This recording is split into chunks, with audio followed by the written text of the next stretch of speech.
What's going on, everybody? Welcome into the Blazers Uprise post-game show. The Blazers today get demolished in Denver by a final score of 140 to 108. Calvin Bledgens had a couple threes, Eric. That's the only thing to celebrate from this game. This was a pretty ugly game, but that's to be expected with the Blazers missing all four of their 6'3 guards, Dame, CJ, Norm, and Simons. Nance missed this one as well.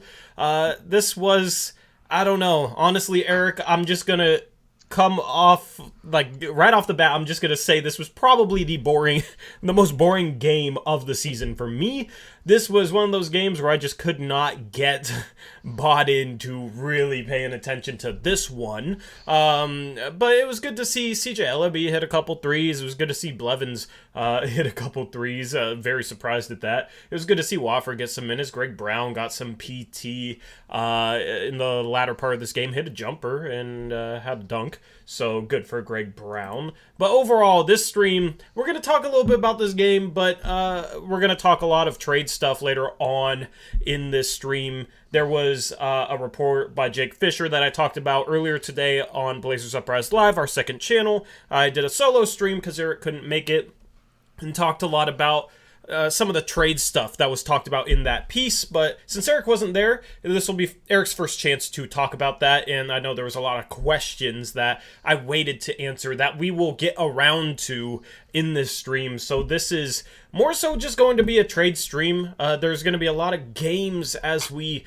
go where we're just waiting for the roster change, waiting for something to happen, waiting for trades. So, we'll keep plugging away on post-game shows, but we're counting down the days to the trade deadline, 28 days away. Eric, how is your Thursday going? Oh, it's not too bad. Got a chance to watch most of the game, and yeah, like you said, didn't really have to maybe, but Jackson asked a question in chat: do they hate Greg? I'm assuming he's talking about Greg Brown. I actually have an answer to that question coming up later in the show, so stay tuned for that. Yeah, I'm looking forward to it. Eric has me intrigued to see what he's going to pull out in Brant's breakdown, but we're going to hold off on getting to that. Eric, do you have any takeaways from this game? My takeaway is that we're definitely shorthanded. Oh, shocker. What a takeaway. I felt like, I don't know, I felt like they tried their best. Probably could have made a game of it, but I stopped counting after 4 times we had where we turned the ball over, or turned them over, and had a fast break and threw the ball out of bounds, or Nas loses the ball or something like that. So that was a little frustrating because we had some 2-on-1, 3-on-0, I think, one time fast breaks, and couldn't get any points out of them, and then cut it to 10 a few times to make it interesting.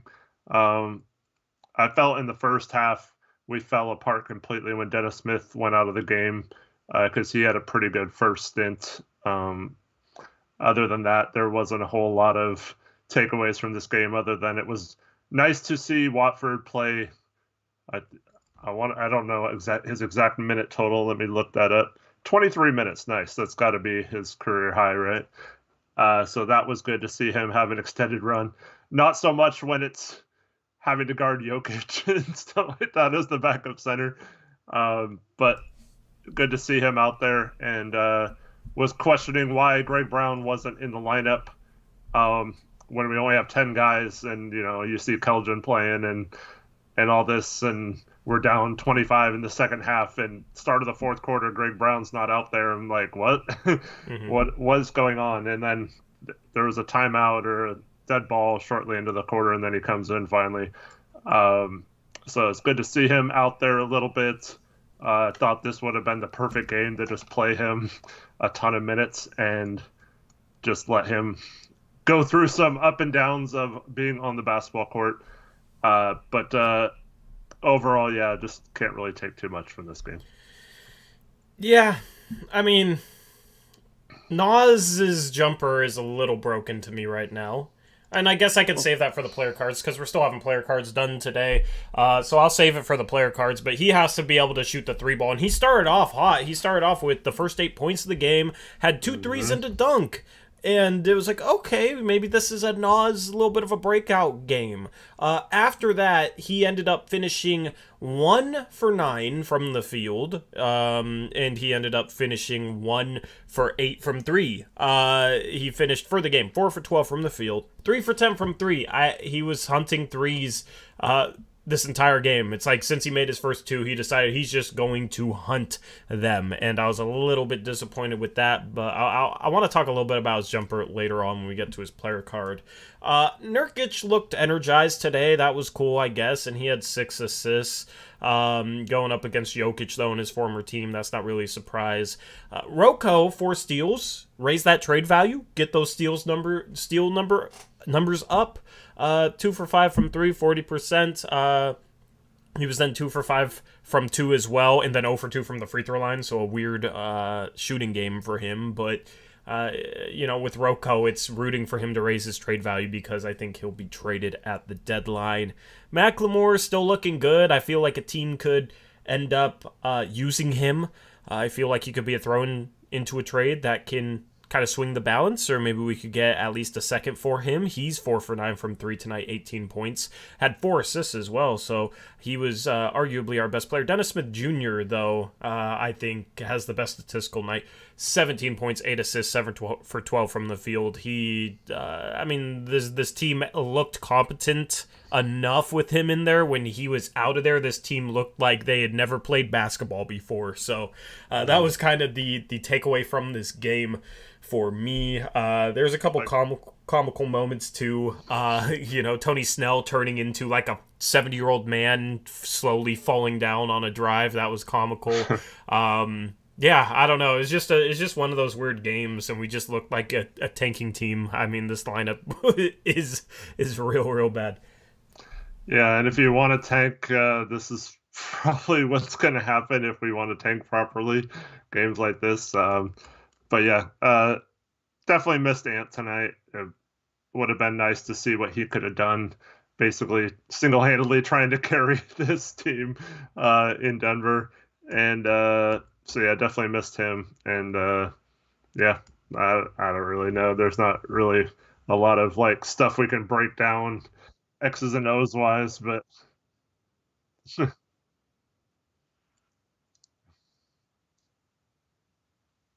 mm-hmm. Sorry, my mic was muted on this page for like 2 seconds. Yeah, team stats. I don't know why my mic was muted on this page. You got 50% from the 3 for Denver and 63% from the field. That means they went 31 for 41 from inside the arc. Like what, 76% or something? Yep. I mean, this is just comical efficiency numbers for Denver. I mean, honestly, offensively, it wasn't necessarily a terrible game for Portland, considering the lineup they put out there. 28 assists, we get 19 fast break points, 15 turnovers. It felt like we had 30 turnovers just because some of the turnovers were so bad. But only 15 turnovers. We actually had less than them. That's surprising to me. Offensively, it wasn't really bad. It's just defensively. I mean, when you got Jokic and we're putting Trendon Watford on Jokic, and then we're trapping the pick and roll, and they're just dumping it to Jokic, and he's just feeding guys. And then off-the-ball guys are just, they were not locked in on any of the cutters, man. There was numerous times where we got back cut, and Jokic was just picking us apart with his passing, and that's why they were able to shoot over 75% inside the arc. That's basically, that's going to lead to a 140-point game, especially when you can't defend the three-point line either. So, comical defensively. Nothing really else to say about this. Yeah, and in terms of guarding Jokic, there's 2 things that, one thing that annoyed me, and one is just kind of a scouting thing that we obviously didn't pay attention to. But when the fouls, man, Nurkic had a couple fouls on Jokic when he was setting a screen, not even like driving, and then he fell asleep a couple times on a couple other cuts he had. It's just those kind of fouls are really frustrating to me, and obviously in a game like this it doesn't end up mattering, but that's kind of the reason why he's in foul trouble against the Nuggets. He commits silly fouls on Jokic when he doesn't need to, and kind of did that again tonight, so that's annoying. And then also when the Watford comes in, and I mean, I don't think this is Watford's fault. It's hard when you're trying to get physical with Jokic and stop him, but when he's on, like, so if you're looking at your screen and they're going from right to left, and he's on the far block posting up, I swear, like, almost every time he pound dribbles towards the center of the key and then spins back and either shoots a fadeaway shot fading to his right, or he spins and lays it in on off the backboard. So he gets in the game, gets posted up, and Jokic just spins and it's right there. Whereas if you're a little better scouted, maybe you take away that spin move instead of playing so high up on the middle of the paint. But yeah, I mean, there's not much we can do when Nurkic isn't really super effective against Jokic, and then we don't have a backup center. So I'm not saying it's Watford's fault or anything, but yeah. I mean, it's tough for an undrafted rookie to go in and play the MVP. I mean, that's right. Yeah, there's no surprise there. I'm about ready for your breakdown, man. I don't really have anything else to say about this team. I'm down to talk trades. I want to talk trades. Yeah. I want to talk to the people in the Twitter space. So we're going to go into your breakdown. Chris is already getting started on the player cards. We'll look at those.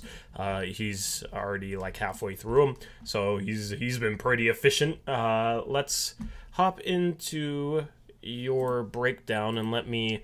This was a good play. Right, from the last game, because the last game was good. This play is, I don't know, you said it was, like, good, but also made it sound like it wasn't good, and I'm very confused. All right, so there is, like, one reason it's very good, and one that kind of answers a question as to why. So Jackson asked the question earlier, why is Greg Brown not playing, right?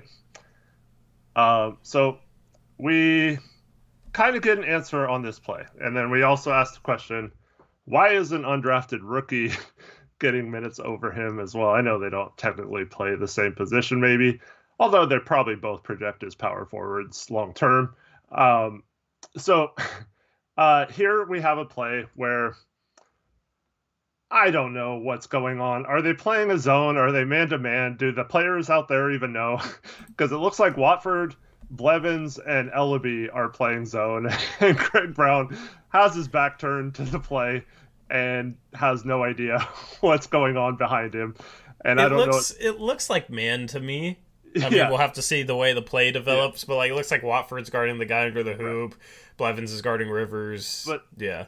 But before we start, I just want to say, before we play this out, I just want to say this is why someone like Watford intrigues both myself, and I think after this play you're going to agree with me that this is one of the reasons why this was a good signing, and that we both, from the minute he got like meaningful playing minutes, we thought maybe he could actually contribute in an NBA game this year. And I think this play shows why, and I'm excited to show you guys what I saw. So as we go to the next slide, so the Nuggets are going to stack, right? And, Watford's all obviously on the bottom, and we have Snell, Brown, and Blevins all guarding there. And so we can go to the third slide now. It's just kind of setting up the play on that second slide. And so we have a case where Brown, Blevins, and Watford all go to the same position. And this is what leads me to believe it was a zone, because right now Watford you can't really tell from here. But Watford is telling Brown this is not his spot. Like, get out of here. And he actually pushes him like to try and direct him out of the way, because I think he's supposed to go up and get he should be up on Bones Highland right here. So Watford's telling him, I got Najee, you get out of here. And he pushes him right and like kind of directs him where to go. And this is important because communication, right? This is something that's been severely lacking on this team. We make mental mistakes constantly. We don't have it seemingly, I mean, we probably do have some communication, but it's hard to like pick up on it happening a lot during games. So Watford's going to direct this whole defensive possession, and he's going to push Greg Brown. And as we go to the next play, or the next slide, we have Greg Brown still standing there, even though Watford told him to clear. So Blevins, the pass goes over to Bones, so Blevins has to go up to get him. And now, we're set up okay, except for Greg Brown's in the wrong spot, right? So other than that, we're okay right here. So what does Watford do again? Go to the next slide, please. Yeah, I'm already there. So Watford goes and grabs him and says, Greg, get to Rivers on the corner, right? And you can tell he's like talking to him or whatever. So once again, he grabs him and directs him towards where he's supposed to be, right?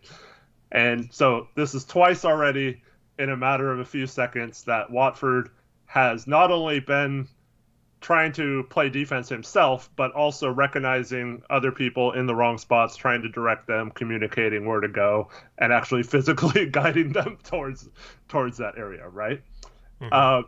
And so as we go to the next slide, Bones is going to isolate Blevins there on the top, and Greg Brown gets back into position. So right now, I can't quite see how much time's left on the shot clock down there, but I can 6 seconds. So there's 6 seconds left on the shot clock.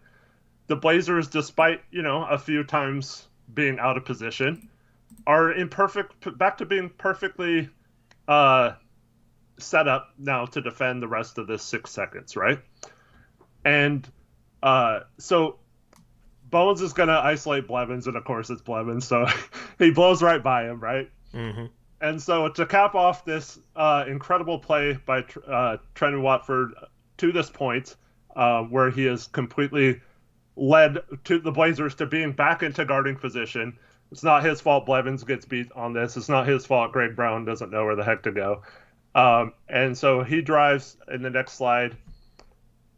And he's going to get past Blevins. Right now, we're still in pretty good spot. And then the last slide, Watford comes over, gets a block shot on the screen with great help rim protection. And just an incredible display here by Watford, showing that he is not just an ordinary rookie. He is already well above his game in terms of mentally and the little things to do to get into an NBA game. And this is why he has earned some minutes, even being an undrafted rookie so far. Yep. Okay. And this is why Greg Brown has not played much at all or any meaningful minutes this year, really, because he just comes in the game and gets completely lost on defense and has no clue. And now in the game when we're down 20, like, who cares? Let him play and make mistakes out there, so he gets some reps, and then you can go over film with him and stuff like that. So I think it's important in games like this to get him minutes. But this is why when you say, why is it Greg Brown playing? I think it's pretty obvious based on this play why that's not happening right now. Yeah, the game, I think it's pretty obvious. The game moves too fast for Greg Brown at this point, like way too fast for him. Whereas for Watford, he sees everything that's going on and he's able to react properly to what's happening on the basketball court. That's both offensively and defensively. Greg Brown was a guy who got too sped up in college a lot of times. Like the college game moved a little too fast for Greg Brown, and that's why, when he was coming out of high school, he was projected to be a lottery pick, and it was because, he is such a freak athlete and has flashes of being able to hit a 3-point shot and, little flashes of skill. And he was able to dominate in high school because of that. So he was a top 10 high school senior. He gets to college and is just a turnover machine. The game moved too fast for him, made a lot of defensive mistakes in college too. Sure, he would have some big games just due to his raw talent and athletic ability, but that's why he went from a projected lottery pick to somebody that we were able to draft with, the 43rd pick in the second round? That's why. Meanwhile, Watford was... he was a projected first-round pick going into his freshman year in college.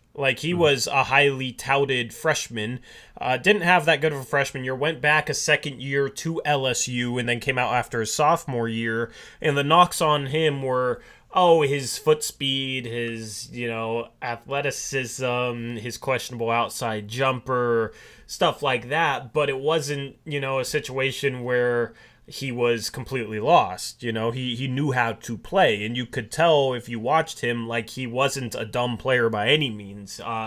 And when you get two rookies in the NBA, normally, you'll have players that are ready to play and maybe don't have a ton of upside, and then you'll have projects, and normally the project bigs are the type of guys who are athletic freaks and have gotten by due to their athletic ability and have been able to make a bit of a living off of it, able to succeed. Well, once they're in the NBA, that's not an advantage anymore.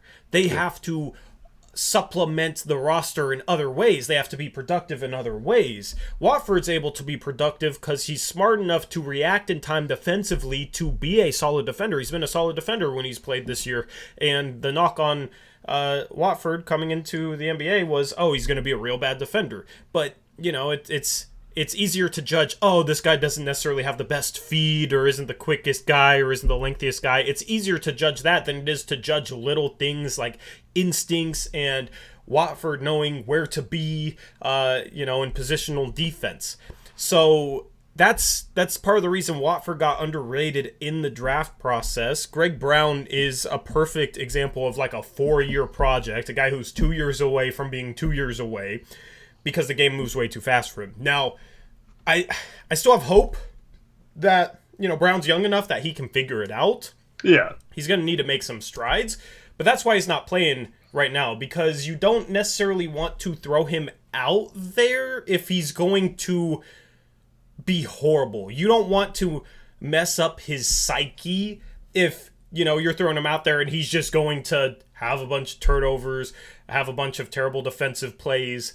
Sure, it might be good for development, but there are certain guys that I feel like if they are so far off, you don't want to throw them to the wolves knowing that they're just going to make a bunch of mistakes, and maybe he seems like the guy who might not be the toughest mentally already, and that might mess with his psyche, mess with his confidence. So that's my guess as to why a guy like Blevins would get playing time over Greg Brown in a game that's pretty much lost from the beginning due to the roster we're throwing out there. Meanwhile, Trendon can earn meaningful minutes because he's a much, much smarter player and sees things happening on the floor before it's too late. Yeah.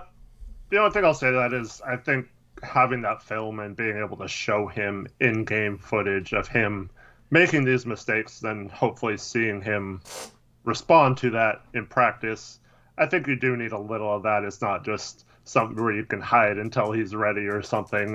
You do need a little bit of, okay, this is what I've been telling you in practice on this particular play. You need to do this instead of this. I don't know. It doesn't necessarily have to mean it's going to harm him mentally or whatever. I mean, I see it both ways, but I know he's you're probably making these mistakes in practice. Yeah, exactly. You know what I mean? And in practice, you can stop things and correct him immediately. Mm-hmm. He got that shift a couple weeks ago. He got an initial shift and played bad and was real down on himself. Yeah. Mm-hmm. So I have to wonder if they're kind of just maybe protecting his psyche, knowing that if they throw him in there, he's just going to be completely lost. Yeah, and to be fair to Brown, Jared brings up some great points in chat. One is that he posted a video the other day of some things LSU does scheme-wise on defense. It's kind of like a double switch where the guard will switch onto the big, and so if it rolls, if the big rolls, the a guy like Watford who's on the wing will then switch with the guard, and then the guard will run out to the perimeter and guard Watford's guy in the perimeter. So Watford did that a lot in college, so he's kind of used to knowing what to do in that situation, whereas Texas was just like all over the place. Like they didn't really have a set defense that they ran. It was like sometimes man, sometimes zone, and it was really clunky and it didn't seem super well coached at times. So yeah, it was like, and then you got people like he didn't have the best fit with, Jericho Sims and Kai Jones and stuff like that. The three of them kind of all, I mean, they're all kind of similar in a way. I mean, they're different size, but like, they're all long, rangy, athletic guys who aren't necessarily the smartest players yet or the most skilled mentally, but all just have this raw physical talent. So their scheme wise didn't do any favors for Brown getting prepared for the NBA like Watford's did at LSU. Jared, you're talking about Jared Storr? Yeah, Jared Storr. Why is that not an article on BlazersUprise.com? Honestly, I haven't seen that tweet, but I mean that's real good analysis by Jared. And Jared watches a lot of college ball, so I mean that makes sense. College is supposed to be a stepping stone, but if you aren't a well-coached defensive team in college and you're not fundamental, you're not principally sound, then it doesn't prepare you for the NBA, whereas college systems that will give you that taste of what a next level defense is like compared to just high school where you just kind of run man to man a lot of times, and it's help if he drives here, this guy helps, but it's not anything more complicated than that. So I kind of wonder what other programs are like, because I feel like that might be a way to really get a feel for who could be good defensively coming into the league based on how colleges kind of run things defensively, if that makes sense. So that's just part of the scouting of the NBA and why NBA organizations have a ton of scouts to know that type of stuff, to see that type of stuff, and that stuff can be useful in the draft process. So anyway, good little breakdown there. Anything else you want to add to it?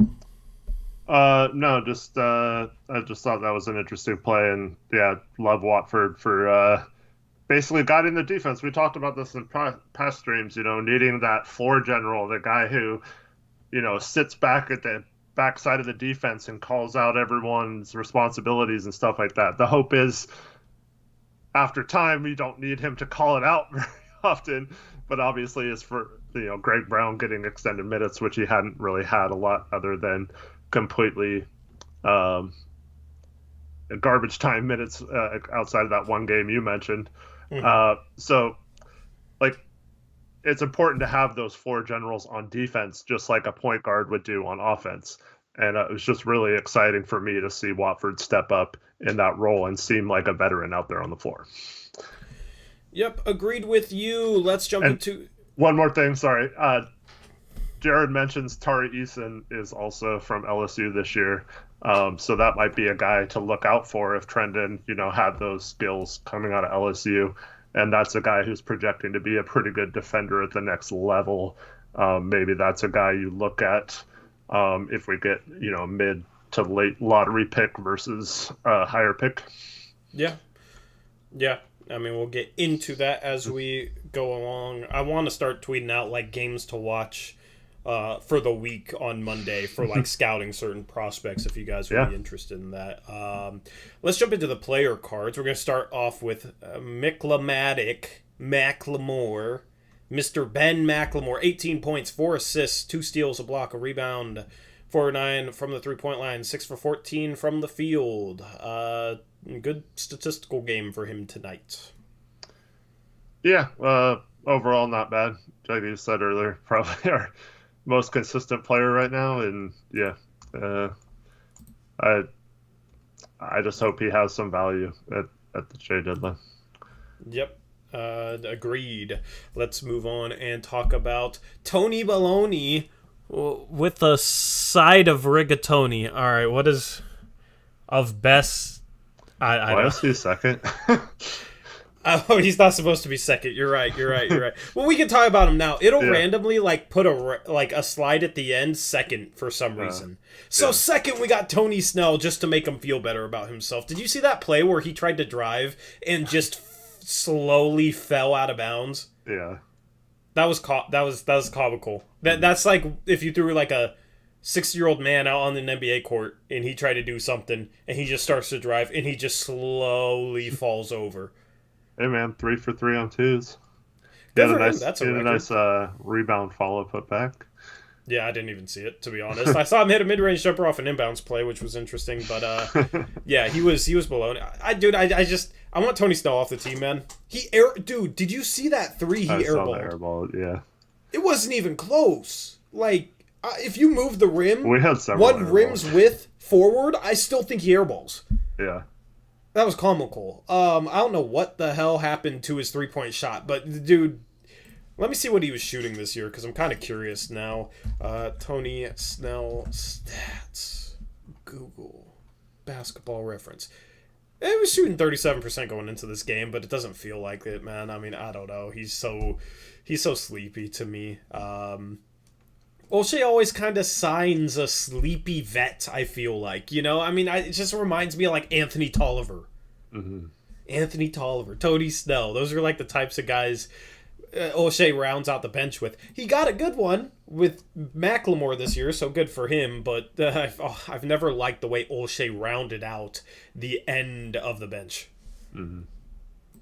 So, anyway, that's Tony Baloney with a side of rigatoni. Let's move on to somebody that played okay. Dennis Unwashed Smith Jr. He is now officially unwashed according to Krish because he had 17 points, 8 assists in 36 minutes, 7 for 11 inside the arc, 0 for 1 outside the arc, 3 for 5 from the free throw line. And only one turnover. Yeah, I thought it was really solid for Smith tonight. Obviously, wasn't enough to get us close in this game, but yeah, I thought he had a nice game. Yeah. I mean, I think he's kind of earning his keep. If he could just learn how to freaking shoot. Every single time we talk about him, all I can think about is if he could just learn how to shoot, he would be absolutely lethal offensively. The problem is like guys can just kind of back off of him and he has to drive right at him, which makes it even a little bit more impressive what he was able to do driving to the rim in this game. I like the way he finishes for sure. Let's move on to Nasir No Jumper Little. He has the Bricks badge. Krish is I can't talk. Krish is introducing a new badge. All right, we start rolling out badges on player cards for fun, and Nas gets the bricks. He started off, as I said, 3 for 3 from the field, finished 1 for 9, including 1 for 8 from 3. He started chucking a bunch of threes, and I said I wanted to hold off for this critique. The dude needs to figure out how to get on balance on a 3-point jump shot. I am so tired of him fading to the side or doubling over almost when he shoots. He kicks his legs forward and he'll throw his shoulders forward at the same time, and he'll almost jump and bend over while he's shooting. And it's, I don't know, man. He has gone through so many different shooting forms in his career. His rookie year, he had that weird elbow hitch. He's pretty much gotten rid of that, but the problem I have right now is the dude's just not on balance, doesn't have a solid base, doesn't go straight up and down. The way he kicks his feet forward and his kind of shoulders forward at the same time is extremely weird, and I think that's why he's, 3 for 10, I guess, is 30%.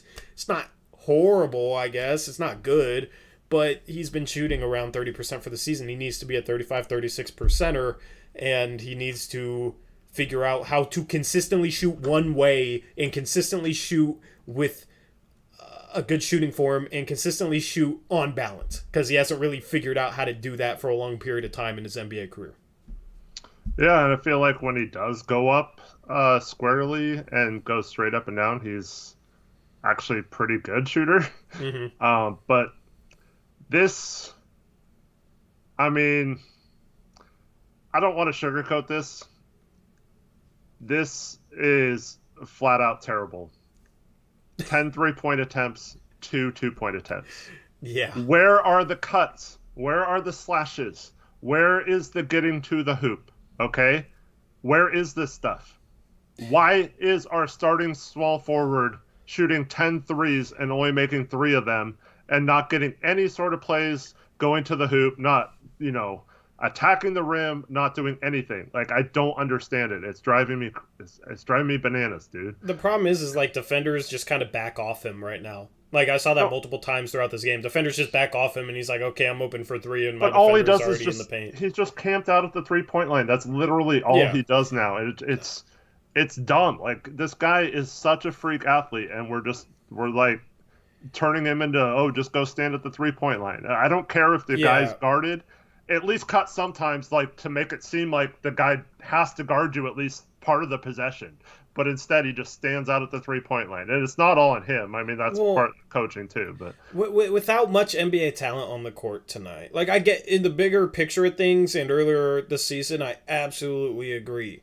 And this isn't meant to be a disagreement. But a game like tonight where half the time, Dennis Smith Jr. played 36 minutes. So a quarter of the time, we don't have a point guard on the court, and we have very little NBA talent. Like, I don't know. I am not too upset at just how garbage our offensive system was. I just wish we'd run a little bit more pick and rolls for him, because we don't run any.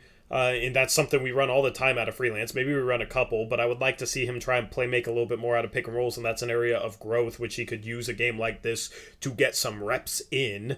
And then, I mean, in the end, it's like he needs to be used better systematically, but if he has the ball in his hands and guys are just backing up, it's going to be a problem. He just has to learn how to shoot the ball, is really where I'm at with him. Yeah, but, I mean, hopefully he gets to a place where he can drive. But if you're just allowing the guys to back off you and you never cut to keep them honest, at least, because at least when you cut, they have to go with him, so it might open up someone else for another play. I mean, yeah, in the big picture, yes. I don't mind him shooting threes. It's just like when that's all you're doing the whole game is shooting threes outside a fast break, like it just, that kind of stuff is not winning basketball, in my opinion, when you're not shooting the 3 well. I think he needs to find a way to get the ball closer to the basket. I don't know. I mean, yeah, but when he has, I don't know, with how garbage the roster is, he's kind of like the main perimeter guy in this game, and he doesn't have that capability yet. When he's driving, we have the couple of times he drove. He's seeing multiple defenders, and his kick out options are some of them are questionable, I guess. But I mean, yeah, we need to run more stuff with them, but with poor NBA talent, it's like, are we even going to be able to execute anything?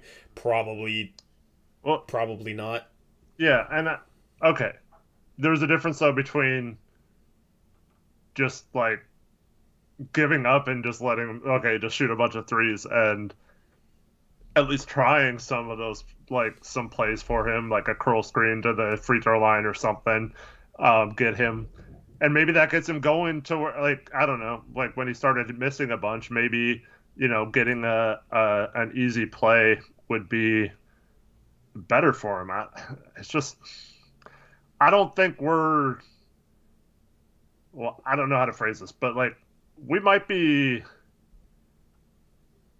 in danger of like him, like thinking it's okay to play this way long term, even when we get like a good roster around him. And I don't want him to go into a game thinking that this is the best way for him to play. I mean, I don't think he thinks that way. It's just a situation Yeah. where defenders just backing off him when he has the ball on the line and we're not in anything. Like, what's he going to do? Go hand it to Kelvin Bludgeons or go hand it to Watford, and then what? Watford's going to go hand it to somebody else. Like, so, you know, in this sort of game, it's already just kind of a garbage game. It's a little bit, makes a little bit more sense. If he's playing with a fully healthy roster, I don't think he'd be shooting 5 out of every 6 shots would be threes. I think that's part of it. Shout JM1231, $5 dono. He says, saw the kid play live at Duke. The way they're using him is crazy. His athleticism was nuts, even on a court with Allen, Bagley, etc. Hope all is well.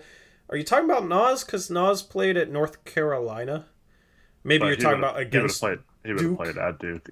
Yeah, okay. Against Duke. Okay, yeah, I see what he's saying. Appreciate you, JM, with the $5 dono.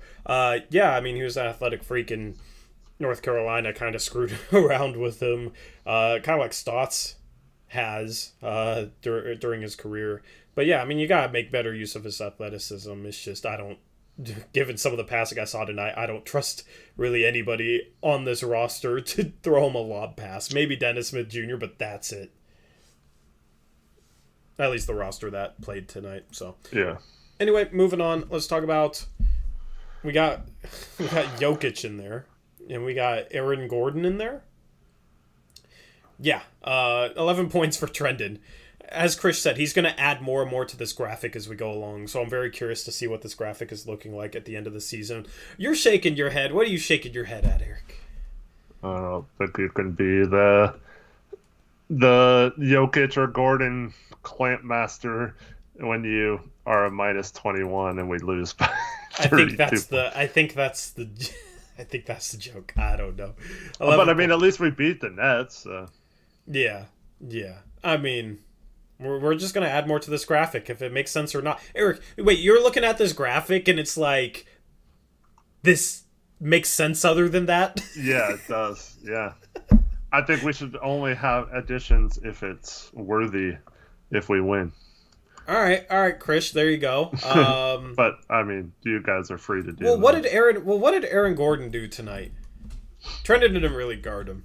I mean, he didn't really play... yeah, because he was scared of Trendon, so you can put Aaron Gordon on there. But I mean, he had several easy dunks because Aaron Gordon, yeah, had 5 points. Then 2 of those were dunks, at least, or yeah, he had at least 2 dunks in this game. Yeah, in 27 minutes. Otherwise, he was scared of Watford. So I am down with the graphic. 11 points, 2 boards, 2 blocks. I mean, hey, there you go. Who did he block? He blocked Bones. Oh, but of course Krish isn't going to put his guy Bones. Krish loves Bones Highland. He's not going to put his guy Bones in the Trendon Clamp Master jail graphic. So that's probably why you got Jokic in there instead. Anyway, anything else about Trendon? We talked about him a lot. I don't know. You're not paying attention. Yeah, just, I mean, 4 turnovers you don't like to see, but I thought he had some really nice drives. He finished a couple of fast break baskets. He shot a 3 that was back rim. He rushed it a little bit, but it was good to see him out there long minutes. Yep. Let's move on to Yusuf 3-point champ Nurkic. He got the boxing gloves, he got the tank, he got the bricks, dude. This is a 3-badge game for Nurkic. He just was jacking threes in the first quarter, man. And in a tank season, I don't mind it. Shoot as many threes as you want, big man. 0 for 3, great. Good job. It's a situation where, I don't know, like, for his sake, he needs to figure out how to shoot the 3-ball consistently. His form isn't bad. He just has some bad misses. I don't really understand why. And he was shooting the 3-ball decently in the month of January heading into today, and then just bricked 3 straight threes, and it was bad. Stan Van Gundy called him out on the TNT broadcast. So I don't know what you thought about Nurkic shooting threes or Nurkic in this game, Eric. I don't really care. I mean, the 3-point thing doesn't bother me. I mean, we're not winning this game tonight, so shoot as many threes as you want. I don't care. The thing I'm more concerned about is 4 for 6 from two, and I think both of his misses were on the same possession where he tried to dunk and missed, and then got it back and missed, and then Rocco I think on that same position missed a couple putbacks, or Yeah. maybe that was the next possession. But yeah, 6 assists is good. 3 turnovers not so much. But yeah, the fouling thing, other than the fouling thing and the 3 point shots, I thought he was okay in this game, but a little slow. Not very good defensively, though. Yeah. Yeah. Um, 6 assists I like. Yeah. Van Gundy that's was saying all kinds of stupid crap. Yeah, I'm not trying to gas up Stan Van Gundy at all. I liked his spin move reverse. That was a cool play. Oh, yeah, that was nice. Yeah. Yeah, that was a nice move. Anyway, let's move on to who we got up next. We got Robert Stat Patter Covington.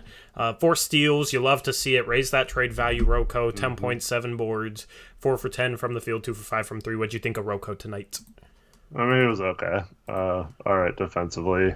The 4 steals. Like we said, you like to see the stat pad. And then he had a really nice sidestep on Jokic and laid in a bucket. But yeah. I mean, 40% from 3 and 4 steals, I'll take it, I guess, right now, because that's all teams I think are going to look at is steals and blocks and 3-point shooting percentage. And if he can get those all to respectable numbers, I think he will fool some team at the deadline. Yep. As far as his 3-point percentage go, he is now shooting 35.6%. It's rising, which is good news for his trade value. Let's move on to CJ Elligoat. 7 assists, 8 points, 7 assists, 3 rebounds, 3 steals, 2 for 10 from the field, including 2 for 5 from 3, 0 for 5 inside the arc. A weird statistical game for him. That's why he's being called 2017 Rondo. Eric, what do you think of CJ Elligoat? I thought he also had some dumb fouls when we were in the penalty. And obviously he did not shoot well tonight, but you like to see that 7 assists, 1 turnover. He's kind of the de facto backup point guard. Yeah, I kind of joked that he was going to tie Scott Skiles for the 30 assist record in a game. He only got 7, so didn't quite get there, but still, other than not shooting well and a couple of the fouls he committed, I thought he played okay. He's serviceable out there. Yep. I mean, I've enjoyed watching him play. He had a couple only 1 bad turnover, but he was pretty sloppy when he got brought into the game initially. Seemed to settle down. He was, I don't know. I enjoy watching him, actually. And I did not expect to say that. And there hasn't been a game this year. Like, he'll come in the game and do some bad things, but you kind of expect it. And then he'll do something that you enjoy watching. And it's at this point, with this roster we have on the floor tonight, that's fine with me. Let's move on and talk about Greg has a jumper Brown. I mean, statistically, it was a solid 10-minute performance for the 43rd overall pick tonight. Yeah, I mean, I didn't think he played bad. I just, like I said, pointed out why he's not getting a lot of playing time, but I like his energy on the offensive glass. He's always trying to throw one back down. Yeah. I mean, but that's the thing is that's all he is right now is an energy guy. He has to figure out, I don't know. The game has to slow down for him at some point. He has to be more than just an energy guy in order to carve a niche in the league. He either has to be able to shoot threes and or play defense. It's just hard to get I don't know if he'd settle down a little bit more if he got more playing time or how much more playing time he'd need before he starts settling down. So it's going to be interesting to see him in Summer League next year. I think that's when we will really get a good feel for him. I mean, he could have the games later this year where he plays a ton of minutes if we're tanking and all that and trade players out for picks or whatever, but it's going to be interesting to see how he develops over the next year or two just to see what he could be if the game slows down for him because he has athletic ability. I don't know. He's a fluid athlete too, so it's going to be interesting to see what that turns into. That's it for the player cards. Mm-hmm. Did you have anything else to say about Brown? No, despite all that, yeah, in a game like this, I would have rather, seeing him maybe get a cool dunk or something rather than, you know, watch Keldrin Blevins play. But I understand why. Yep. Agreed. Alrighty, that's it for the player cards. Our Twitter space should be going live right about now. I didn't give Zach as much of a heads up as I normally do. He's the one who starts our spaces, so appreciate it, Zach. Our space looks like it's now live. Go to our Twitter page, @BlazersUpriseYT, click the profile icon to join the Twitter space, and you can call into the program.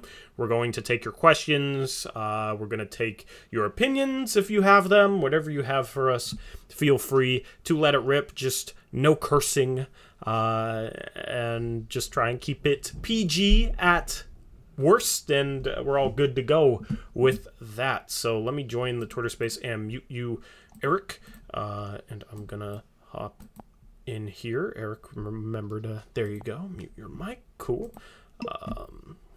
We're gonna get this thing rolling. This has been a really good segment lately. If you haven't tuned in a while, we started doing this about 5 games ago, and I've enjoyed it.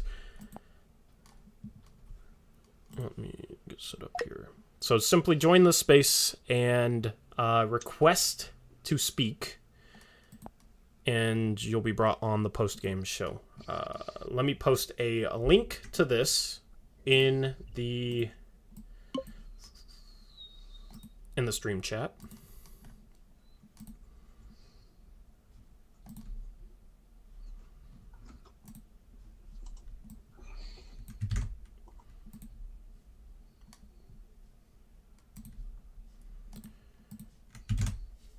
All right, there's the link. It's in the stream chat. Feel free to call in, give us your trade questions are cool. I am absolutely down to talk about trades. We're going to transition here to talking about trades.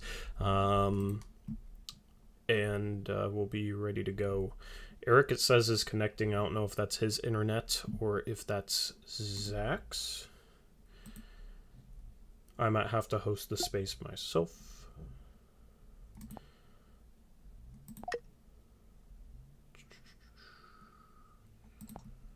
I don't know why it keeps having me as speaker and not co-host. But... yeah, it said you left. I don't know what's going on, man. Zach, re-invite him to be co-host. Hopefully Zach's internet's good. When Zach hosts it and his internet isn't the best, sometimes it'll be glitchy. If I have to, I will host it. Yeah, it keeps glitching Eric out.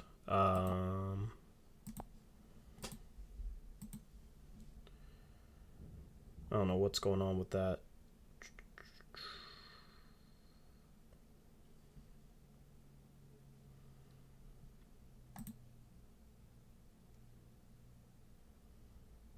Chris, why you say I hate Blevins, man? AG didn't nephew Nurkic. AG had 5 points. AG did nothing.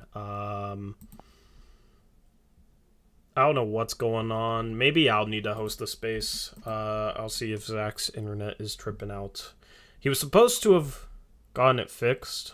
I don't know if it's Zach's or Eric's. There's a lot to this Twitter space.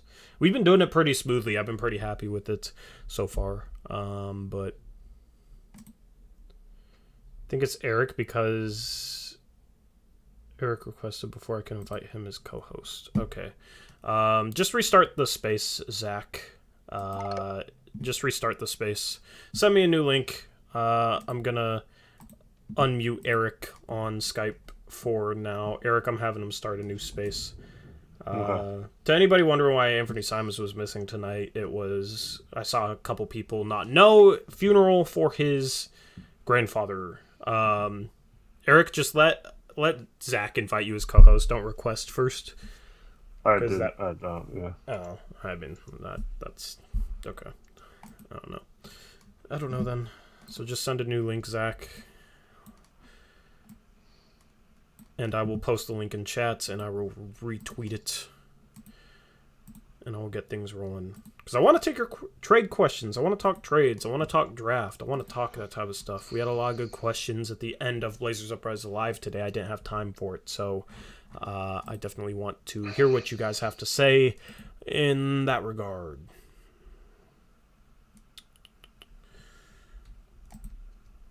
All right, we got a new link, new Twitter Space link.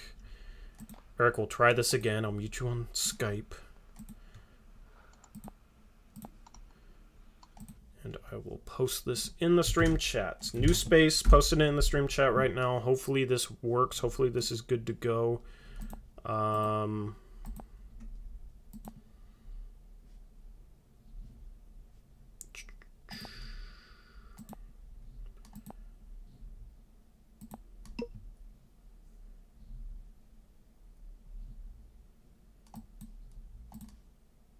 When is the trade deadline? It is February 10th. We'll go live around like 8 or 9 a.m. Pacific Standard Time.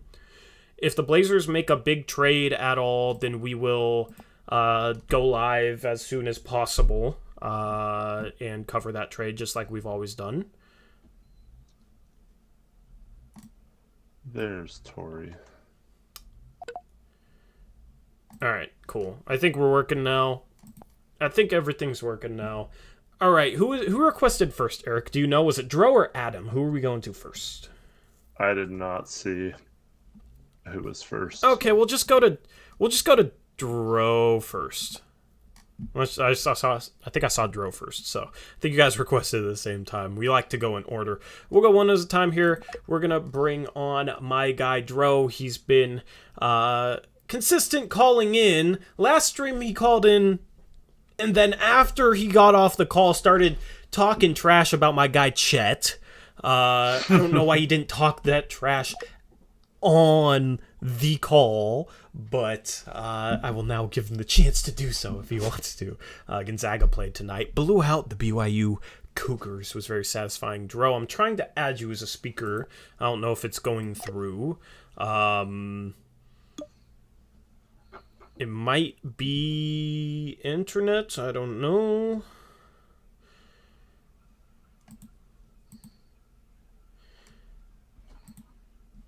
Yeah, I don't know what's going on. Let me try to add Adam and see if that works.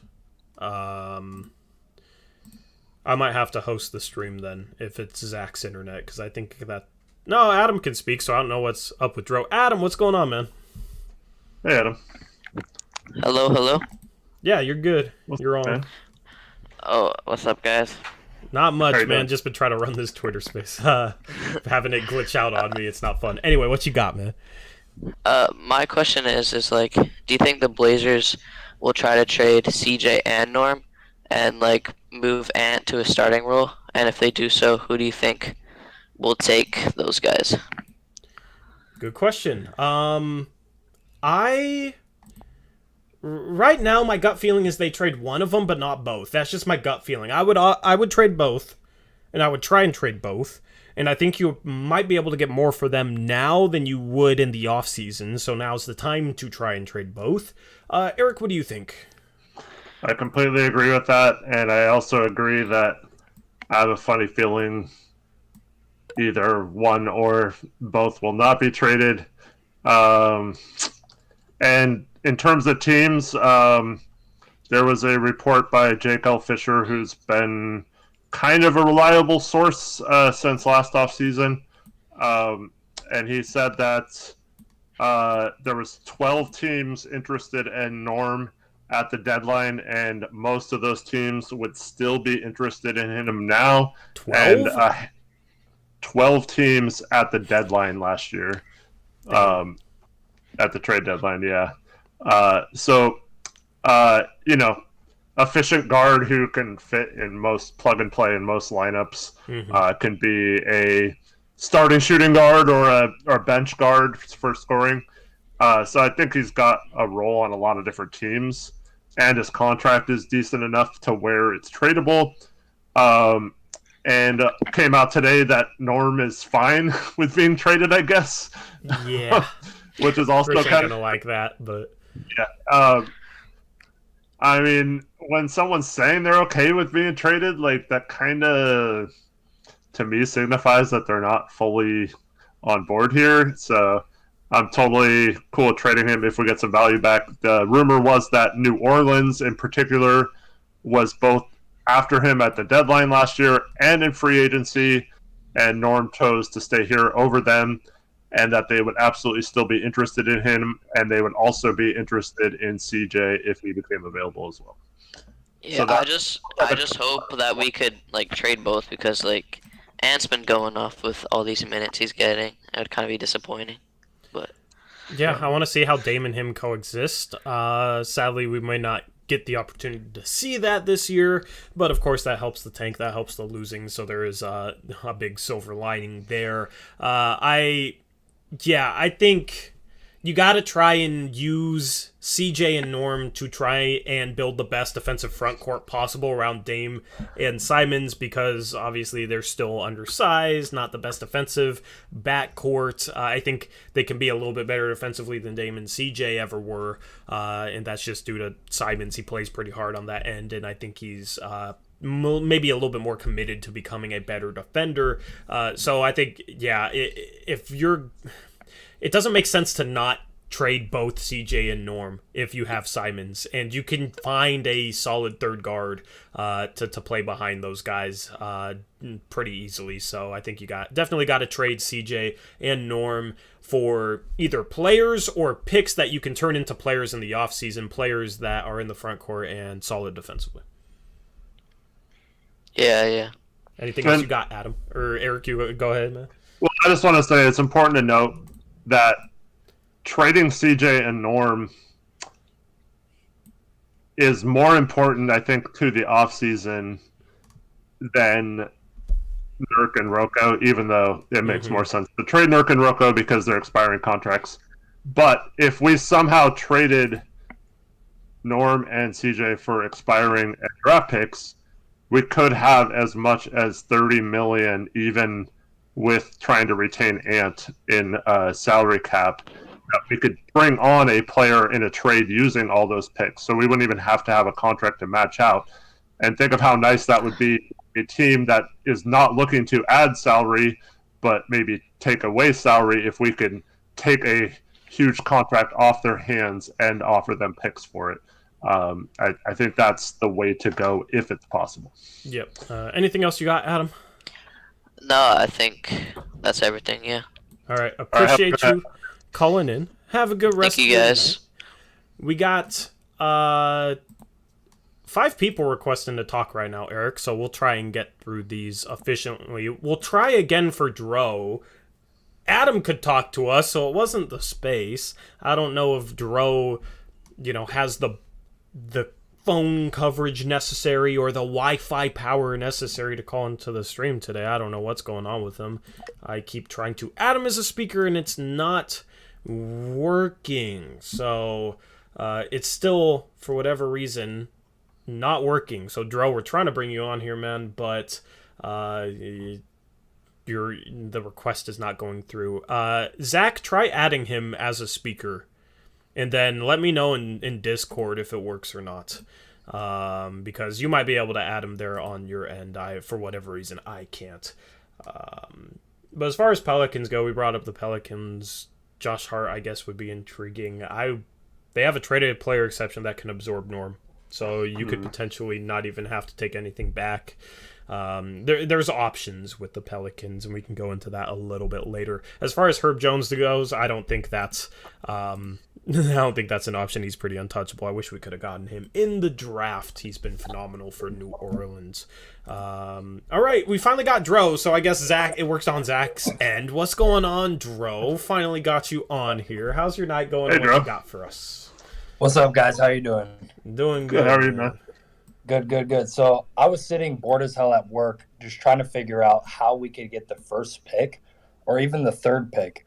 But it just seems so unlikely that we could even get to that point.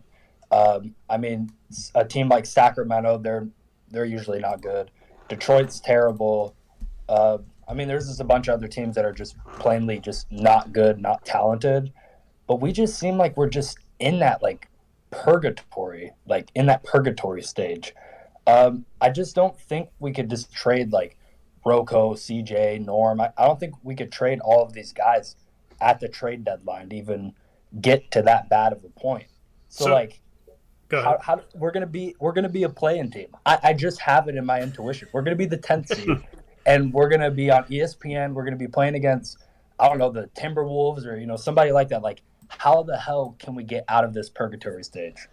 I mean, if we don't have Dame for the rest of the year, and we trade CJ and don't get back a meaningful player, and we trade Rocco and don't get back a meaningful player, and we trade, I don't know, maybe even Nurkic, if we trade Powell and don't get back a meaningful player, that roster's pretty bad. You got Simons, you got Macklemore, you got Nance, you got maybe Nurkic is still left over. That roster is just as bad as Sacramento's. That lineup is just as bad as Sacramento's. New Orleans is behind us right now, but they're 13-11 in their last 24 games, so they can pass us. San Antonio could pass us as well. It's going to be interesting to see what Indiana does. All those teams are kind of in the same tier as us, and Indiana right now is the 5th worst team, right? So it depends on if Dame comes back and when he comes back, and obviously it depends on the trade deadline, but I feel like if we really wanted to, we could get to like 6th, 7th best odds in the lottery. In that scenario, we'd have about a 35% chance at the top 4. So I don't think it's as much of a long shot. I'm not as confident in this team making a play-in spot as you are. Eric, what's your read on that? Here's why I'm not worried about it. If your top 3, right, you have the same odds for the bottom 3, top 3, however you want to say it. You can still get unlucky and get the 6th, 7th pick, because there's 4 spots that get picked for now. And if you're the 6th or 7th pick, you can get lucky and move up. So just because, let's say we did make our team bad enough and we got out of that purgatory, and we get we're as bad as the Thunder last year, and we end up with the 6th pick, and that would be devastating, because we not only suck so bad, but if we would have just stayed in that purgatory, our pick probably would have moved up into that top 4. And so there's a lot of there's just too much that could happen, either getting unlucky if you're really bad, or getting lucky if you are kind of in that middle round, like you said, to worry about it too much right now. And there's nothing we can do about the luck of the draw there. Yeah, but I don't think it was a situation where we're debating the luck of the draw if we're in the top 10 pick wise, compared to ending up in a play-in spot, maybe playing our way in, not having our pick getting crushed in the first round, or if we don't, we're 11th, 12th, less than a 10% chance of jumping up into the top 4, compared to if we're 5th or 6th or 7th, where we have a 30 to 40% chance. So our odds are quadrupled in that scenario. So I mean, yeah, it does come down to luck in the end, but it's a situation where you don't want to end up 10th to 14th just because the odds aren't in your favor. And I don't know. I don't really care for this team to play into a playoff series if they're just going to lose in the first round. So essentially, it's just that's also why you got to try and trade Norm and CJ, because if these guys come back, they're good enough to potentially play our way to a potential play-in spot, and then Dame comes back and he's healthy and he's thinking, oh, well, we just get into the playoffs and I'm going to be healthier than I've been in years. And I don't think even if Dame's the healthiest he's been in years, I don't think we're going to beat a Golden State or Phoenix or whoever we play in the first round. So I think in the end, it just comes down to you got to trade players for picks. That's basically the only solution out of kind of being stuck in the middle ground for me. Yeah, it's just so weird to me how Dame just gets hurt. He's reevaluated in 6 weeks. And then now CJ he just had his kid and everything, and then he's going to come back. I still think he has a lot of value, and that maybe just because I'm a Blazer fan, but other teams, they're going to see oh, well, Dame isn't playing, CJ's coming back. He's probably going to have to warm up a few games or whatever to get back to how he is. And I feel if we just trade Nurk and CJ, Norm, all these guys, I feel other teams are going to be oh, well, they're just desperate to get a high draft pick, so we could just screw them over. You know what I mean? Because we're a small market, man. Yeah, I don't think teams are going to be viewing it that way. Teams are going to view it as we're trying to get players to help us make a push. and other teams are trying to get players to help them make a push, so we have to outbid them. I don't think it's a situation where it's like, oh, we're not going to trade for a player that could help us, or because we're lowballing a team because we know that they're trying to tank. Because there's teams every year that are trying to tank and they still get good values for players. So I'm not really worried about that.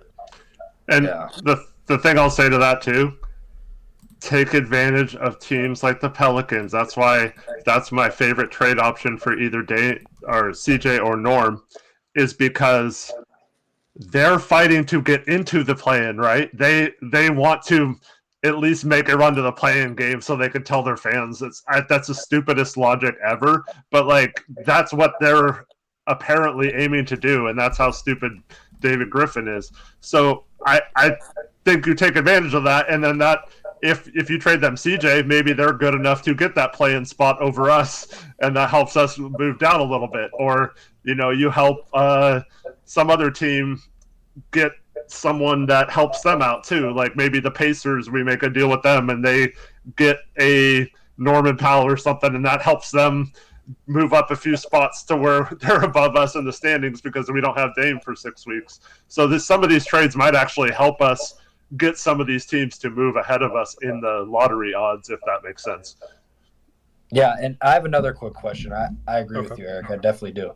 So with a guy like Joe Cronin, I mean, he's not an experienced GM. He doesn't have any GM experience or anything like that. Do you think with him making all of these moves, basically like a fire sale we'd be talking about if he did all of this stuff, do you think that this would help him? Like, do you think this would keep his job, or do you think like the Jody Allen's like, we need to win now, or this is Portland, like I want us to be competitive, like kind of like Seattle's approach, you know what I mean? I think it's a situation where you just have to sell her on a vision, of a long-term vision, because O'Shea's been preaching, oh, we're going to be competitive year in, year out, and we haven't been the past couple of years. So I think it's a situation where something needs to change in terms of our approach, and that could be, I think Jody could be sold on the team taking a step backward this year. Dame needs surgery, so that helps the cause here. We're going to duck the tax. We're maybe even get to a point where we can have a good team next year without being in the tax. And we're basically just going to try and compile assets in order to take 2 steps forward next year. A step backwards this year, 2 steps forward next year. That's how we can improve. I think she could be sold on that sort of vision from Cronin. For sure. Well, I appreciate you guys. Well, I want to answer that too. So one thing, so we saw Cronin hire an assistant GM today. I think that's a huge sign that this might be, some sort of thing where they're comfortable with him maybe long term. We've also heard rumors that Dame is now campaigning for Cronin to keep the job long term. And so if this is something Cronin's doing, he wouldn't do it without Dame's blessing, because he has to have Dame on his side or he's going to be toast. So in my opinion, if we do go that route, Dame, Jody, everyone is smart enough to know if Dame's out for most of the rest of the season and we're already struggling, like there's no way we're going to make a miracle trade that recovers the season. And I mean, that would be awesome if it happened, but like expecting Cronin to do that instead of setting us up for maybe a run at a potential, not necessarily dynasty, but like an actual true contender next year is much more likely with a high draft pick and several assets that are tradable offseason. So I think, like Tori said, you can sell her on that vision being this season the way it is. And on top of that, I mean, we've made the playoffs 8 straight years, and it's mostly because of COVID, but like the attendance is crap. Like people are tuning out of the Blazers. It's not like people are like, oh my God, this team, we need to just win now. Like if they make the playoffs again, I'd be so happy, right?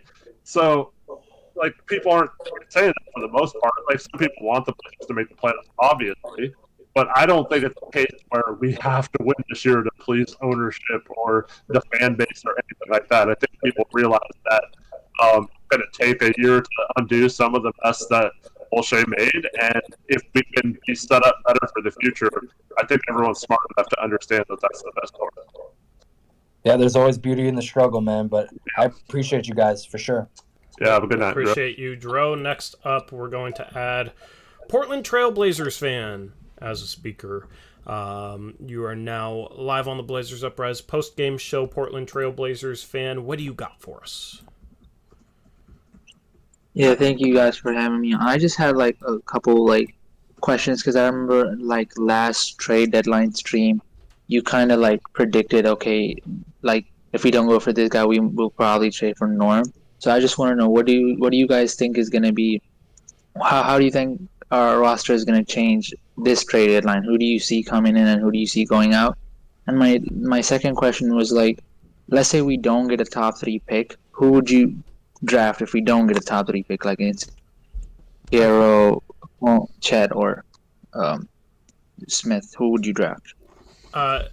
Good question. As far as your first question, it was easier to predict last year because we were buyers looking out to go out and add a player. It's harder to say when we're sellers because we're trying to sell one player to one of 29 teams compared to trying to get a player of a certain mold, a certain position, etc. So it's definitely a lot harder to predict this year. I have no idea. Honestly, I can't make a prediction yet. Maybe I'll be able to once more legitimate rumors come out because it's still 4 weeks before the trade deadline. But at this point, I don't know, especially with a new GM too. I am clueless as to what is actually going to happen. I have my preferences and I have my ideas, and there's some rumors that, you know, are intriguing that I talked about earlier today on Blazers Uprise Live, the Jake Fisher report. But at this point, I have no clue what's going to actually go down. Eric, do you have a clue, Eric? Or do you feel like do you have more of a bold prediction than I do, or are you kind of singing the same tune? Sure. It's not like an exact prediction, but my prediction is one of Norm or CJ will be traded to either New Orleans or Cleveland. I just think those two make the most sense, and I think we'll be sitting here thinking it is one of those two teams, and both of those teams seem willing to give picks and expiring contracts to make it happen. And I'm all for that. Yeah, I agree with that prediction. And then his second question, if we're not in the top 3, who would you draft? So maybe other lottery prospects that intrigue you, Eric. Well, yeah, it's kind of hard because, if we're like 6th versus 13th or something, it's like that's a pretty big range of prospects. Yeah, but if we end up 12th, and we've already traded Norm or CJ, we probably have another first, so we could potentially move up. So I think we'd have some flexibility to go out and actually get the guy we really want between like 6 and 14. So who maybe would catch your eye for the Blazers? Well, the guy we talked about earlier, the Tari Eason, I don't know if he's in that range or not. He might be. He's like he might be rising a little bit. 15th range, yeah.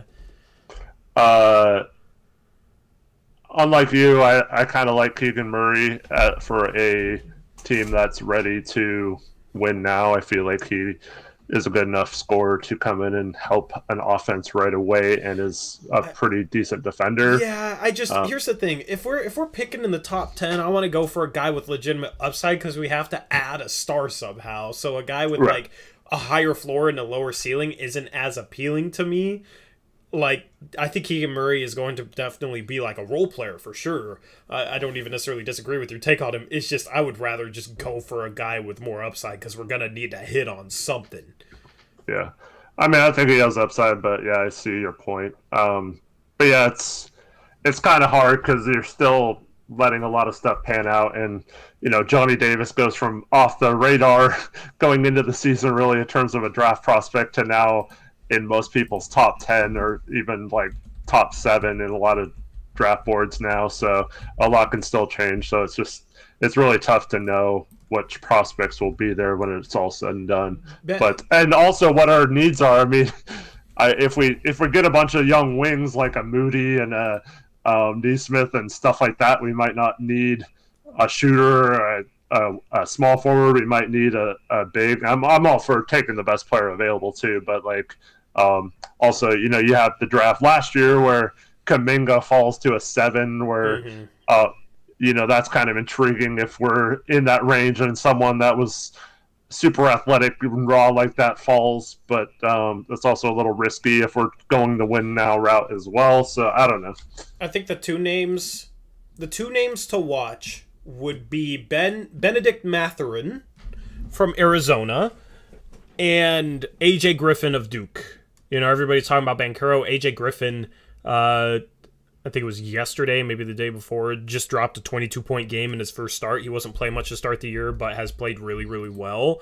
And I've heard some people compare him to like a younger Jimmy Butler. I don't necessarily agree with that from what I've seen, but he's intriguing. He's a guy that can play some defense, can shoot the ball, can play make a little bit at 6'6". I think he has a pretty long wingspan, so he could be, kind of your prototypical 3 that can do a bunch of things. So he's intriguing as well as Mathurin, who's 6'7", long wingspan. Other than that, I still have to do more scouting on this, but it's funny because you have a lot of like forwards early on in like the top 8, right? Like Kendall Brown's up there, Patrick Baldwin's up there. I don't really like him, but Keegan Murray's up there. But then after that, you have a ton of guards. You got like a Jaden Hardy, Kennedy Chandler's up there, Johnny Davis. I think he's a little bit higher than those other guys, but like a J.D. Davidson, Ty Washington. Like a lot of these guys are guards, so there will be somebody that jumps out later in the year. I just haven't gotten far enough to really identify those guys yet. So good questions though. Anything else, man? No, I'm good. Thank you, guys. Yeah, have a good night. Thanks for the question. We will now let's go to Brady, then we'll go to Jared. I don't remember who was first. You guys were like all in here at the same time requesting to speak. So we'll go to Brady, then we'll go to Jared, then we'll go to Mills Woj, and we'll wrap up this space. Brady, you're now being added as a speaker. What you got for us, my guy? What's up, Brady? Oh, he's gone. See ya. I don't know what happened there. Jared is he here? Back? Brady? Oh yeah, you're there. Okay, cool. It's like moved you to a listener. Yeah, just unmute. Yeah, you're here. It'll glitch out. Yeah, we can hear you. Oh, okay. I was like, what the heck? No, I'm still here. Yeah. I just have a question. Just Rocco and Nurk. What do you guys think we could realistically get for them? And I'm hearing, Indiana is kind of blowing things up. I don't know if Sabonis intrigues you guys at all, or what. Yeah. As far as what we can get for Rocco and Nurkic, I would just hope for 2 firsts. Our first back from Chicago, Rocco going there, and then if we're going to trade Nurkic, I want a first back for him. And if it's not a first, then like a good young player, a James Wiseman, take a chance on him, or a Moses Moody if, Golden State wants Nurkic, that sort of deal. So basically 2 firsts and or good young players for both those guys. Would you agree with that, Eric? Yeah, I don't know if Nurk's going to get you a first, but yeah, Rocco for sure. I'd be disappointed if we did not get a first for him. Yeah, for me, hold on. On Nurkic, it's like if we're only getting a second, there's just what's the point in even trading him then? I'd rather just kind of like try and keep him. I mean, you mentioned some good young players that would have to. One of those guys would have to be in the deal if we trade with Golden State, which makes a lot of sense for Nurkic. But like Moody is like worth 2 firsts in my opinion. You know what I mean? Yeah. And Wiseman's worth 2 firsts in my opinion. So that would be a steal. Yeah, Wiseman. I don't know if you saw it, Tori, but it came out today. He actually had to have another knee surgery in December. Yeah, and so that once again might be perfect for the tank. Not only that, but maybe they're concerned about his knee a little bit. And if we could get Nurkic for a Wiseman for a Nurkic, I think in this particular way we're going, Nurkic being a free agent, the upside maybe if Wiseman gets healthy, even though it's scary for a big, trading for a big with knee injuries. Yeah, I get it. But that's the trade to me. If you can pull that off, that's something that could be high risk, high reward. like ceiling changer level long term. But yeah, if they don't want to deal Wiseman and they're willing to include Moody, which they pretty much have to include Moody, Looney, and one of their minimum contract guys to get enough salary to match it. If they don't include Wiseman, so they'd have to give us either Moody or Wiseman. So I love Golden State as a partner if they want Nurkic, and I think Nurkic is an upgrade over Looney and would help them maybe even win a title. But the other team is PJ Washington became or is apparently very, very available. And if you could get him out of Charlotte, I think he still has one more year left on his deal like Nas. I think you take him on because he could be a rotational piece for you next year as well. I would maybe, if we're talking Charlotte, I would maybe rather have Jalen McDaniels instead of PJ Washington. PJ Washington can shoot the three, but he's not a good defensive player. But they'd have trouble matching salary with. I mean, I guess they could include Plumlee, but you do Ish and you do McDaniels, and then you'd have to do like another minimum contract, and then we could send a minimum contract back. It'd have to be something like that. But you could get close because Ish is like $4.5 million, and then McDaniels like 1.7, so that's 6.2, and they could take back almost $5 million. They're not in the tax, so that would get close to Nurkic. You'd have to attach another salary in there. But yeah, Charlotte's definitely intriguing for Nurkic and for Nance if you want to toss Nance in there as well. Mm-hmm. So. But yeah, just I want to come out of the Rocco and Nurkic trades if we trade both of them. I'm going to be mad if Rocco's still on this team after the trade deadline. But if Nurk is, I mean, it's kind of hit or miss for me. I would hope that means we are planning on, re-signing him and we have some sort of framework of a general range of what that's going to cost us, and we're comfortable with that. But yeah, if you can get a couple rookie deal players that still have pop potential for desperate teams looking to make a push right now, I think we take advantage of them and ship both of them out. Yep. Anything else you got, Brady? Yeah, one thing. Nurk on the Warriors would be absolutely crazy. That would just be nuts to see. Yeah, I think that's a perfect fit for him. It would hurt. It would hurt. But they could probably give us the best return for him, and that would be the best fit for his type of play. And they got destroyed today, so like maybe they need a bigger body. Nurkic would be intriguing there for sure. I have a question about the draft too. So, do you think if we get top 5 pick, do you think we either draft somebody or package that with a player for something? Depends on who's available. I have no idea. if it's top 3, then it's more likely we keep it than if it's like 4th or 5th. But it just depends on who's available. Word. All right, guys, that's all I had. If one of the top 3 takes a guard and one of the other guys falls, one of the power forwards fall to 4th or 5th, then I could see us staying even if we got 4th or 5th. But I just think, I mean, people think like, oh, a draft pick's too young to play with Dame, but like, it's not just a draft pick. You'd be making other roster moves too, and you'd be reworking the whole roster around Dame and that draft pick and making good fits there. And to me, why not take that risk versus, I mean, that could be our way to get the star without having to give up a bunch of stuff for them, right? Like, because even if we get a top 5 pick, if there's a star level worthy player of acquiring for that pick, it might be a case where we have to give up more than just that pick as well. And I don't know if that's necessarily a better route than anything else.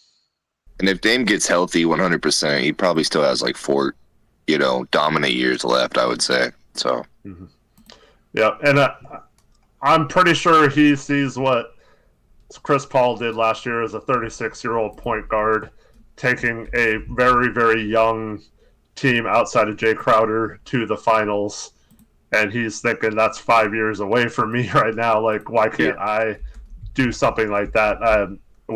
So he'd still be in 34 when rookies this year are third year, and play hopefully helping him get there. And I think it would kind of rejuvenate him a little bit. Yeah, Billups said that, Dame doesn't even know what it's like to play healthy. So, if he gets healthy, watch out for sure. All right, guys, I appreciate it. Appreciate you, man. Have a good rest of your night. Yeah, it'll be interesting if how Dame looks like if he has no pain, because he's been dealing with it so much. Anyway, we got Mills Woj up next. Jared ended up dipping. I don't know if he was on his work break or whatnot, but now we only have Mills Woj, the last person to request to speak. So we'll end things off with the number one caller so far this season. I don't think you've missed a post-game call-in, have you? I missed last one. Oh, the best one to call in on is when we beat Brooklyn, and you missed it, man. I know. I'm only here for the tank. Okay, I respect it. I respect the dedication. Since when? Since, I don't know. It was either the Dallas game or the one after that. That week was just like one of the worst weeks, and then I almost quit everything, but I joined the tank. So I know a lot of people, obviously, through this channel, and people have been so flip-floppy on whether they want to tank or not. It's taking me a long time, because it's like I sort of knew it was going to happen, and I was sort of just waiting to see what was going to happen with Dame, because if Dame was going to continue to play, then I'm like, honestly, I was still in that wheel of thought where it's like, we're only 6 games out of 5th. Memphis isn't that. We can beat Memphis in the first round. You never know. And then I was like, okay, it's over. But anyway, some interesting developments. I don't know if you guys saw that Kawhi Leonard is probably not going to come back this season, and maybe Paul George as well. And then the Hawks are almost just as bad as us. The Clippers don't have any draft picks if their 2 stars aren't going to come back this year, and they're obviously not going to be able to do anything in the playoffs without them. And the Hawks have a lot of stuff that they could give away. Obviously, the Cam Reddish trade happened today. Do you guys think there's anything we could do with either of those 2 teams? The Clippers, I haven't thought about. I had not seen that news about Kawhi. I saw it about PG. It was definitely a rumor. Yeah, they're in a tough spot if that's the case. I don't know if there's a way we can insert ourselves into getting either of those guys. I don't think it's likely. I think they just hold off until next season and hope both guys can be healthy, because I just don't see what we could offer that would make them... I don't know. Yeah. They're already good enough to maybe make a run. I don't see them taking a step back to get somebody that can help them this year when they won't be good enough. And all right, go ahead, Eric. The report is those guys are untouchable. That would be everyone else that is possibly available. So yeah, those 2 guys are up there. Players. Like Hardenstein is good. Like, I know probably not someone you want, but like Morris is like someone who has that tough energy and like will yell at someone if they, someone back cuts them, and like someone like that, and like I just think there's something there possibly. But yeah, I just say like the point I want to make is like, even if those guys weren't necessarily being reported as untouchable, it doesn't, a team like that, and this is really good to know about all trades, trades have to accomplish something in the grand scheme of things. Too many people throw out trades where it just doesn't accomplish things in the grand scheme of things. And for the Clippers, they want to win a championship. It doesn't make sense for them to make a move if both those guys are out for the season. It doesn't make sense for them, even though they won't have their pick. It's unprotected to OKC, I believe. Eric, you can correct me if I'm wrong. Yeah, it's unprotected to OKC. So even though they don't have their pick, it doesn't make sense for them to like give up assets to maybe try and get better this year if it doesn't help them next year, right? So yeah, maybe you could look at like the thing is that with all their role players, they don't have enough salary to easily match, a CJ McCollum, a $30 million CJ McCollum. Hartenstein is interesting, but I believe he's a free agent. Yeah, he's on a minimum contract, so you wouldn't be able to. You'd have the same things. You might as well just try to re-sign him in the offseason. That that doesn't really make sense. And they don't really have future picks, so it's really tricky with the Clippers to really try and figure something out. I haven't even really looked at them for that reason. Go ahead, Eric. That's the problem with the Clippers. It's like every one of their tradable assets or the pieces they're trying to trade are guys that are either guards like Bledsoe and Reggie Jackson that obviously we probably wouldn't have any business wanting. Please no. Or someone like Marcus Morris is like almost in the Jeremy Grant category for me. It's like, what's the point of trading for a guy like that right now? Like he helps us like kind of be a little better this year, and then he doesn't really, I mean, it's not like a ceiling difference maker next year. I mean, yeah, he might help us win a few more games, but not like go from where we're at right now to contention. So like I would just pass on all those kind of guys that either don't have a huge ceiling or that aren't like asset heavy. So the Clippers without really a draft pick to be able to trade either is that's just not a good partner for us, because I don't see them trading like guys like Terrence Mann and stuff like that. So I don't think they're a great partner. The Hawks might have a little something. They have some big contracts that they might be willing to include, and they also might have a need for some players on our team, especially if they traded a John Collins in a big trade elsewhere. You know, a guy like Rocco could fill in a little bit of that spot if they got like a different player back than a power forward. And yeah, a guy like Norm makes sense for a numerous amount of teams, including them. So yeah, I could see some sort of trade happening with the Hawks. I don't know how much they're willing to risk to kind of salvage their season this year versus doing what the Clippers are doing and just trying to reset and make their team better long term versus just this year. Yeah. I mean, I just think like you have to look at everyone's situation, and since I don't really see a lot of different sellers, I'm just sort of keeping my eyes like open for any team that looks like they're going to come and be sort of like us in that market and just sort of see what they're going to do. Here's an interesting thing. Like when you mentioned the Clippers, like say we not necessarily high on Marcus Morris, but maybe there's a team looking for like a power forward or a wing like that, and like the Clippers like Norm maybe long term because he's locked up for several years. And so you do like a Norm for Marcus Morris with Morris going to that third team, and maybe we get an asset back that we wouldn't have gotten with Norm because that team wasn't interested in another guard or something. Maybe something like that, like a Charlotte maybe, something like that. I don't know if it's Charlotte exactly, but you know, a team maybe needs a different position than the guards we're trying to trade. Yeah. Well, thank you guys. That was actually pretty helpful because I was thinking about it today. No worries. Yeah, good one. Appreciate you as always, Mills Woj. Jared's now back in here, so we will end things off with Jared because he's been requesting to speak for a while. What's going on, my guy Jared? What you got for us tonight? Hey, Jared. Jared, are you there? You guys hear me? Yeah. Yeah, you sound like you're in a microwave, though. For some reason, I can't hear y'all. I don't know why that is. You sound like you're in a microwave, though. Ask me your question, and we'll take it off the air. Okay, that makes sense. Can you just ask your question, man? If you can hear us or not, just ask your question and we'll answer it. Okay, so the Rocco pipe dream. What does that look like?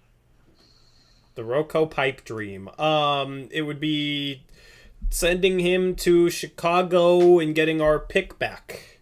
Derek Jones Jr. would have to go to a third team.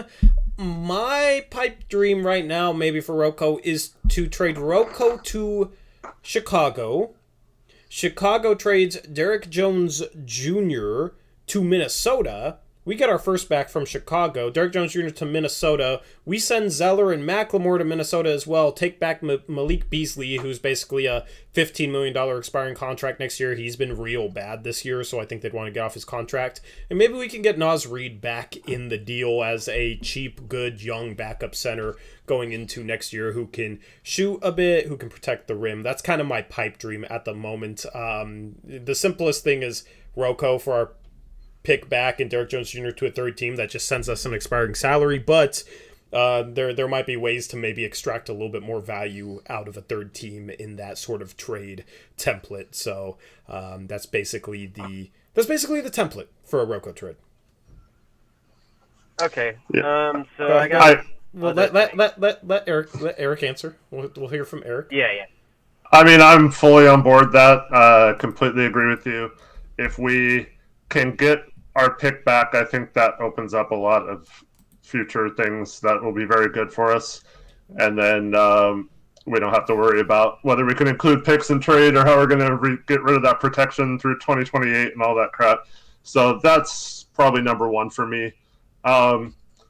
This is a good spot to mention a trade that Tyler Cornwall brought up, and that's if we send Derek Jones and that first or whatever first, an expiring contract, we end up with getting for Rocco to Orlando to get Mo Bamba. What would you think of that? Because that was the rumor today that they would trade Mo Bamba right now for a first-round pick and may have to settle for second-round picks at some point. But if you could, much like Cam Reddish today, if you could throw in a protected first-round pick, I think they would jump at trading Mo Bamba right now. Mo Bamba would make sense if we got Ben Simmons as a 3-and-D big. The problem is he hasn't been good enough from 3 to really be respected out there. But, I mean, I don't think the value between Mo Bamba and Miles Turner is... I don't think there's as big of a gap there as people think. So I'd probably rather just go out and get a Mo Bamba than overpay for Miles Turner at this point. 100%. So that's kind of where I'm at. Mo Bamba's younger too. The problem is Mo Bamba's been a bit injury prone, and injury prone bigs in Portland that never goes well. Mm-hmm. But yeah, I mean that's the thing is you can pivot a Rocco to Chicago trade and Derek Jones Jr. to a third team. Maybe we make a deal before that and get a first-round pick from Cleveland or New Orleans or wherever we trade a guy like Norm, and we can throw that pick to Orlando and get back a Mo Bamba while also getting our pick back for Rocco. You could do some interesting things there. Did you have anything else to add, Eric, or you want to go to Jared's next question?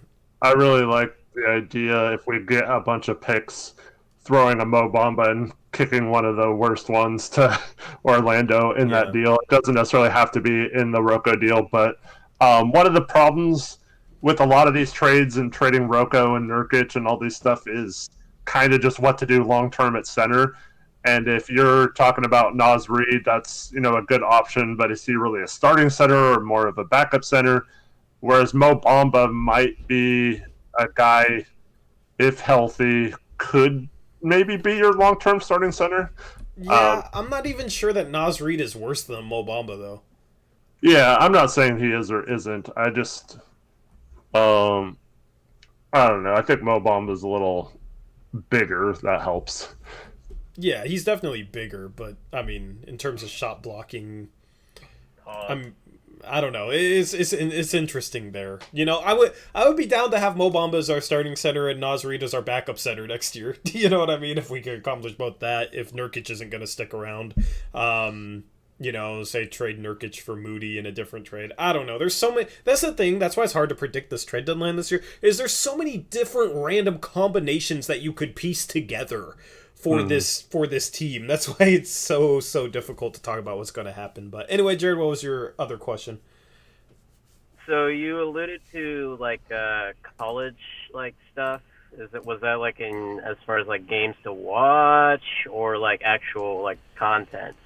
Oh, I was talking about just tweeting out a list of games to watch if you want to recruit some players. At the start of the week, Gonzaga, BYU would have been on here to watch Chet Holmgren, but like, LSU would be on there to watch Tari Eason, and especially if there's a matchup between like two projected first round picks. I was just thinking about tweeting out a list for people to maybe. Yeah, I was just thinking about maybe tweeting out a list for people to kind of follow throughout the week to do some scouting. Yeah, I was kind of thinking, like, we should probably look at getting one of their staff guys for our coaching staff, because, oh, God, Scott For Brooks. LSU? Yeah. yeah, for sure. Anyway, did you have anything, Eric? Nah, that's all. Your name's not Eric, Jared. It's hard to hear far, bro. That's why you don't. Thanks That's why you don't call in. Jared. Yeah, appreciate you, Jared. That's why you don't call in for the car. But that is a good question. That's my guy. That's my guy, Jared. Poor guy has to call in from the car for some reason. I don't know why it sounds so much worse unless you had us through your Bluetooth. I don't know. Don't call in through your Bluetooth. I don't know. I'll ask Jared later. Like, what, you have us connected to Bluetooth or something? Because he sounded a lot better on the last call-in. Anyway, Jared's our guy. We appreciate him calling in. Anything else that you wanted to kind of like say about anything Jared said, or? No, just segue into some trade questions from chat. Yep. Thank you for participating in our Twitter space. I will now unmute Eric on Skype. Eric will bring you back in through the Skype call. And Zach, you can go ahead and end the space. We'll take trade questions. Zach. Then we'll go around the NBA. We'll make it very short. There's only 5 games today, so that'll be a quick segment. Unless you want to just do that right now, Eric. Do you want to do that and then take questions, or do you want to do that at the very end? Sure. While you're setting that up, let me just answer this Jalen Smith question, because we're going to have to answer it every stream, I guess. Yeah. So Jalen Smith can only be offered $4.67 million by whatever team has him after the trade deadline. So it is more likely that we could get Jalen Smith in free agency because we could offer him the mid-level exception or whatever. I'm not saying he's worth the mid-level exception, but whatever. Versus us keeping him, only being able to pay him or trading for him, only being able to give him $4.67 million, and then some team like the Oklahoma City Thunder offer him $9 million, and he's gone, and we lost him for nothing, and there would be nothing we could do about it. So, as much as I think if we're going the tank route, it would be cool to get a Mo Bamba or a Jalen Smith or whatever. Jalen Smith part of that is just like, man, it's just so frustrating that they didn't pick up his third option. Yeah, it doesn't make sense. Doesn't make sense. To reiterate, if we trade for Jalen Smith, we can't offer him more than $4.67 million. So it doesn't really make sense to trade for him. Because he's been playing well, and if we trade for him, he's probably going to get playing time for us, and he's probably going to continue to play well. He was a lottery pick for a reason. He's a talented big, and he's probably going to get a bigger contract from OKC. So no reason to give up assets for him. That's where I stand with Jalen Smith. It was just super stupid of Phoenix to not give him his third-year option, because if they picked up his third-year option, I would be definitely down to trade for Jalen Smith right now, because we'd have him going into next year, but that's not going to be the case, unfortunately. Let's hop. They should have just picked it up and traded him and Sarge for like Thad Young or something if they didn't want to keep him. Like, so dumb. I mean, it's ridiculous. He could have been a much better trade asset. And he's not, simply because they declined that option. It was the first time it happened in over a decade, I think, since like 2009. So, stupid Sarver, man. They've made good moves, but they're still the Phoenix Suns, so they're still bound to do something wrong. Should have taken Halliburton, and then, they took Jalen Smith instead, and then they didn't pick up his option. Just doesn't make sense. Anyway, around the NBA. We had 5 games today, Eric.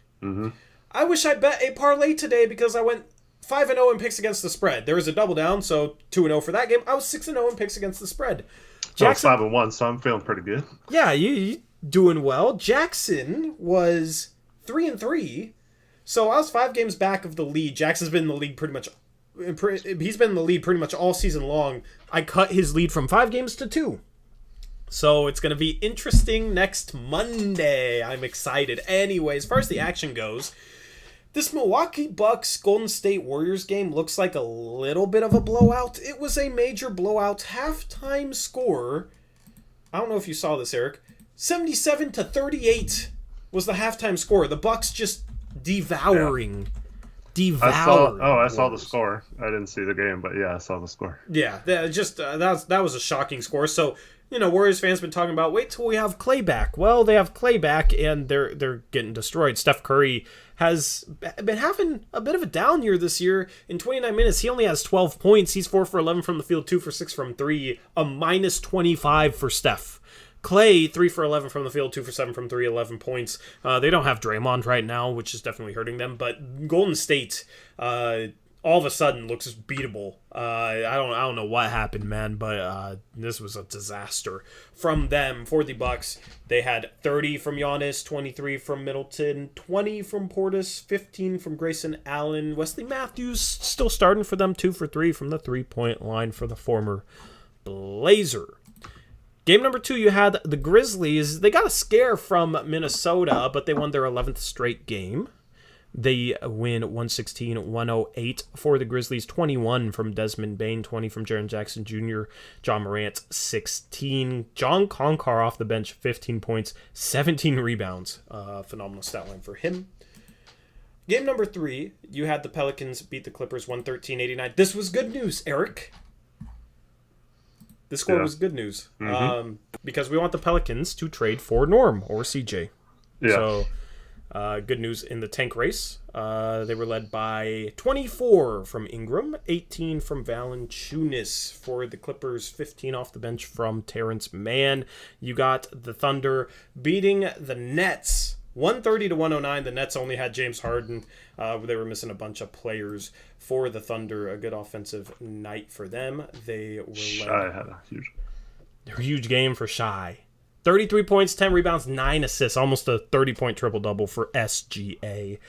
He's been included in trade rumors. I don't think he's being traded. It hasn't been like super loud trade rumors, but he's been discussed a bit, and you've heard a couple things that maybe they might move him. I don't think that's happening. I think he's on a poison pill this year anyway, so it's going to be tough. Although OKC being so far into the cap could probably make that work. Yeah. And I mean, even if he wasn't, like, I don't know. I feel like he's a part of their long-term plan there. He's played really well there. Doesn't really make sense to trade him out from more first-round picks because that's probably what they'd be getting back. So, and they definitely don't need first. Lou Dort, 27 as well. Josh Giddey, 19.7 assists. That's anything else on that game that you want to talk about? No. All right. And then the last game, I mean, we've already discussed this. Just a disgusting 140-108 loss for the Blazers. I did not mean to click off that. We got to go to the standings, Eric. The Blazers are still in play-in territory, but end up moving closer to the bottom of the standings, which is good or bad depending on what you want. The Blazers are only a half game ahead of Sacramento and New Orleans at 11th and 12th, a game ahead of San Antonio at 13th, 2 games ahead of OKC at 14th. They are 4 games back of the Clippers at 8. Any thoughts on the standings, Eric? This is where I kind of agree with Dro. It's kind of scary to be in this right now, but that's why you help the teams right below you get better. Yeah, I mean, I like that it's bunched up where, I don't know, like, say we really try and win, we still have a chance of getting a 5 or 6 seed.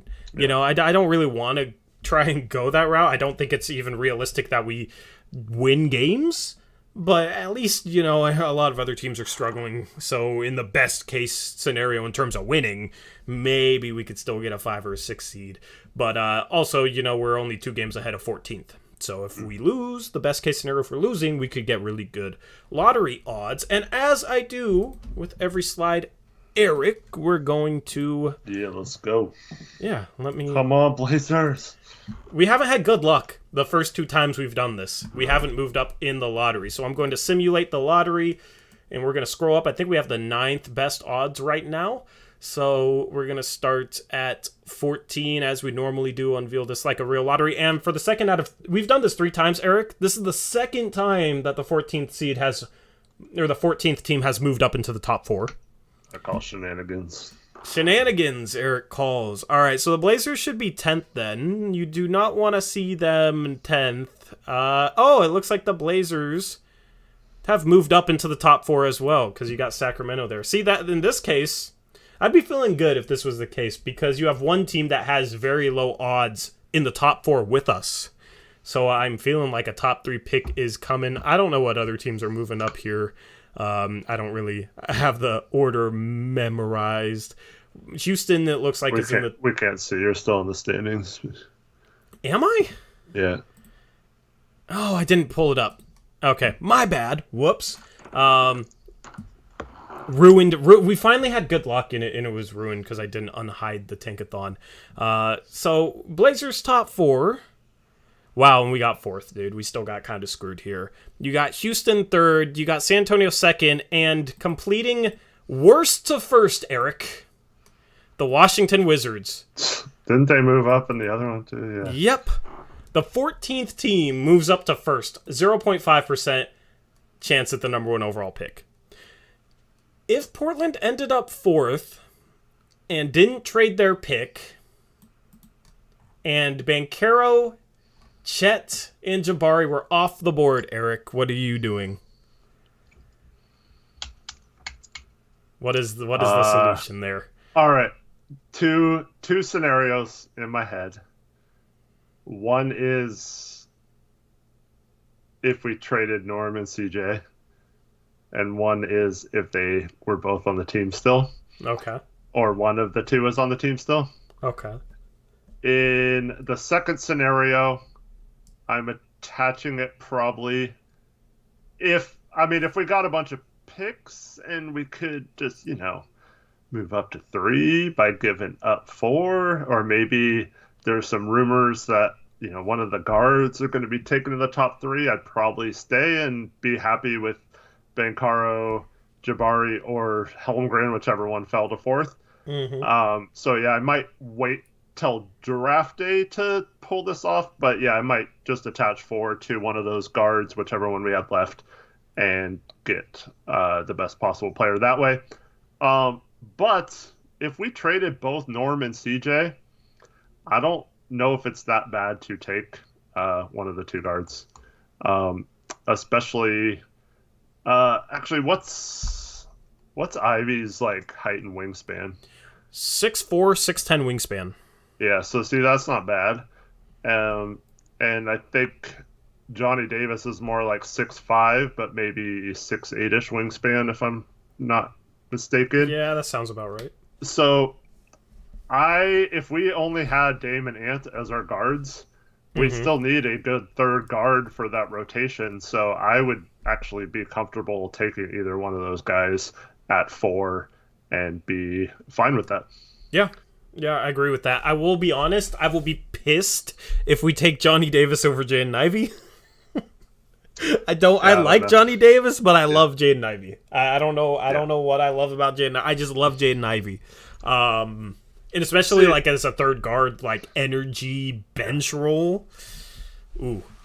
I'm fine with either as well, but I'd lean the other way, I think, as of right now. I mean, it's still a long ways to go, but I think Johnny Davis is going to come in and have one of those type of impacts right away, and he's basically a lockdown defender. I mean, Ivy is too, but yeah. So you can't really go wrong with either.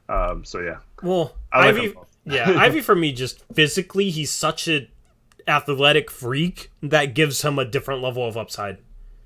I think he would maybe be the quickest 2 guard in the league if he started as a shooting guard right away. He'd be the quickest starting 2 guard. He's insanely quick for a 2 guard. Vertical, dude. I would want to see the dude in a dunk contest. Dude can jump out of the gym, but then has just been developing ball skills, and some of the passes he makes at full speed, are very impressive. So I just like his upside a little bit more than a Johnny Davis. Johnny Davis, I think maybe is a little bit more safe, higher floor. The thing is with Johnny Davis, though, he's only shooting 33% from 3 right now.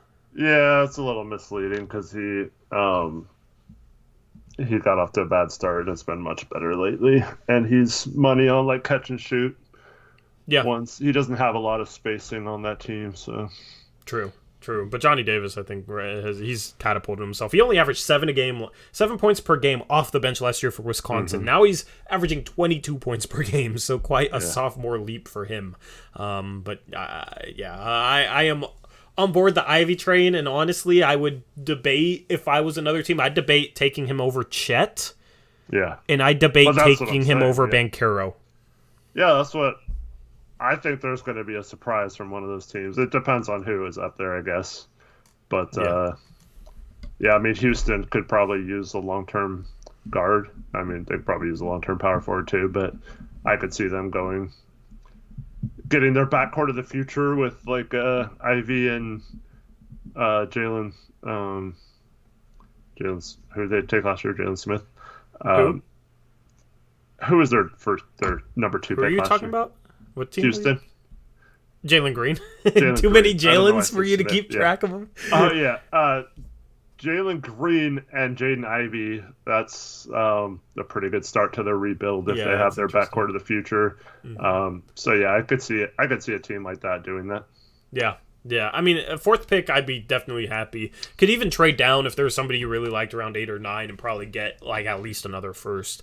Because Jaden Ivey is kind of the 4th guard right now, and you're kind of even on him and Johnny Davis, but it seems like, I don't know, it seems like there's a gap there. Maybe that'll disappear a little bit as we go into the season. Anyway, at least the Blazers moved up. Washington going from worst to first is pretty crazy there. Anyway, that's the lottery sim part of the Western Conference standings. Eastern Conference standings, Chicago still number 1. Miami, Brooklyn tied for 2nd and 3rd. Miami's moved up. Brooklyn started to struggle, and they lost to the Thunder tonight. Health issues tonight, of course. And Kyrie couldn't play because it was in Brooklyn, but he might start playing in Brooklyn because I think I read something about how if they just pay a fine every game, they can play Kyrie. So I wonder if they would dock that from Kyrie's salary. Well, actually, the NBA came out and said that they expect teams to follow whatever local rules are in place. So I didn't see that. In spite of them being able to maybe do that, even if the NBA allowed it, I think the PR from doing so wouldn't be a good look for the league. So I think they'd agree not to do it, even if they could. Yeah, that makes sense. That's interesting. The East has 11 teams that are at 500 or above 500. Mm-hmm. So despite them expanding it with the play-in and everything, you still got New York who wouldn't even be on play-in despite them being 500. Meanwhile, we're in a freaking play-in and we're 16 and 25. Yeah. So the East is definitely deeper than the Western Conference right now. Let's look at the next 5 games for the Blazers. This is the final 5 games of this road trip, Eric, and it's not looking too good, but CJ might come back. CJ had his kid. He might return for either Washington or Orlando. Mm-hmm. Congrats to CJ having a boy. That's really cool. Hopefully everything's healthy. Yeah. I heard it. I heard that they were both doing well. So, yeah. What's CJ's kid's name? I don't think they've said the name yet. I'm intrigued as to. I feel like CJ would be the type to come up with a super unique name for his child. Maybe it'll be interesting. CJ McCollum Jr. We're gonna have CJ McCollum Jr. and Damian Lillard Jr. starting in the backcourt 20 years from now, and we're just gonna have major deja vu. That'd be fun. Hopefully they're taller than their parents. Yeah, fingers crossed. Yeah, hopefully it won't be an undersized backcourt. I think Damian Lillard Jr. would be taller than CJ McCollum Jr. That's just based on the mother's height. Anyway, Washington, Orlando, Miami, Boston, Toronto. I think we win one of these 5 games, but if we have Simons and CJ and might get Norm back, we could win 3 of these next 5 games. Yeah, maybe. I hope that's not the case. Like, Washington's 500, Orlando sucks, Boston's 500, Toronto's pretty much 500. I mean, we're booty on the road, though. Yeah, true. I mean, we beat Memphis, but we had the worst road record in the league. Right? I know. Isn't that the last time Memphis lost, too? I don't know if it's the last time, but yeah, it's certainly one of the few times they've lost recently. Yeah. So, I don't know. We'll see. It'll be interesting to see where we are after this road trip. If we go, 1-4. We're sitting at what? 17-29. Then you're really starting to scream tank, late January. Do you have to trade players for picks? I'm already on board with that, but I think more people will hop on board at that point if that's our record. Yeah. Anyway, that is around the NBA. We'll spend 10 minutes taking trade questions and whatnot in chat, and then we'll wrap things up. All right. Does anyone have any good trade questions before we go? Nope. Peace out. Go Blazers. No, just kidding. Should have just switched the scene to the intro. As a joke. But... What was there any questions from earlier that you wanted to? I didn't see it. I thought you had like a good one in mind. Because you said you wanted to take questions, and I saw a couple ones of them, but I didn't really read them. Are we high on Trey Murphy? I like Trey Murphy the third. Speaking of booty, he has not been good so far, but that's the kind of guy. He played, But that's the kind of guy. Well, I mean, he hasn't played much because he's not good. But what do you mean he's not good? He's a rookie. He hasn't played well. Sorry, let me in his limited play. Yes. Okay. But that's the kind of guy that I would be looking for in a trade. A recent draft pick, first round pick, under contract at a cheap price for multiple years, and also just probably, I mean, if New Orleans is like, okay, take him, like throw in a trade, maybe they're down on him from something they saw in practice or something, like I would take risks on those kind of guys because they still have high upside. And a guy like that, I put Aaron Nesmith in the same category. They haven't shot well in the NBA. I'm obviously limited sample size for Murphy, but like on a different team with better guards like an Anthony, a Dame, maybe they get a lot better shots than they're getting now, and you maybe project them out to be shooters, and I don't think you just lose shooting touch. So I think you can maybe reclaim some of their value by getting them back to getting good shots. Yeah, I think part of it's probably just getting used to speed of the game. Guys close out faster in the NBA, that can throw off some guys' shots until they really get used to it. But he can definitely shoot, and he can play defense, and he's athletic, and he's 6'9". So, given all that, I would be interested in him, even though he's struggled this year. Yeah. What will it take to get Miles Turner? Too much. Yeah, way too much. I think what you'd have to give up to get him would be in the category of ruining any chance you have to compete, because I don't think he's even that big of an upgrade over Nurkic when you consider his lack of rebounding and playmaking. He's a slight upgrade on defense, obviously, but like I don't think it changes our contention level that much to get him. So when you combine that with having to give up a lot because there's a huge market for him and Indiana's asking a lot for him, I would stay away from guys like that in this trade market. Yep. Do we think we could get a protected first for McLemore? Nope. Second round pick is probably the best we can hope for. Can you guys please talk about the Casey Holdall article and Dame's mindset? I think he has the right mindset. Can you summarize it? Because I read it. I just didn't read the whole thing. I haven't read it either. Basically, got to skim notes. Yeah, same. I was hoping maybe you read it. But based off what I heard, it's basically Dame said he had to swallow his pride and do what's best for him. Said something about would rather add 2 years to his career than subtract 2 years to his career, and that was kind of to go with his surgery. If there's any other quotes that stood out to you guys, feel free to post them in chat. But that was. I will say, like, a guy like that has not wanted to get, like, being put in this situation. He'd rather fight through the pain and try to help his team win. And thank goodness, I don't know who it was or if it was just the timing of it or whatever, but whoever got through to him, or if it was just a self revelation maybe to take care of yourself this year, I think it was the right thing to do, and they'll be better off for it. Yep. Good mindset.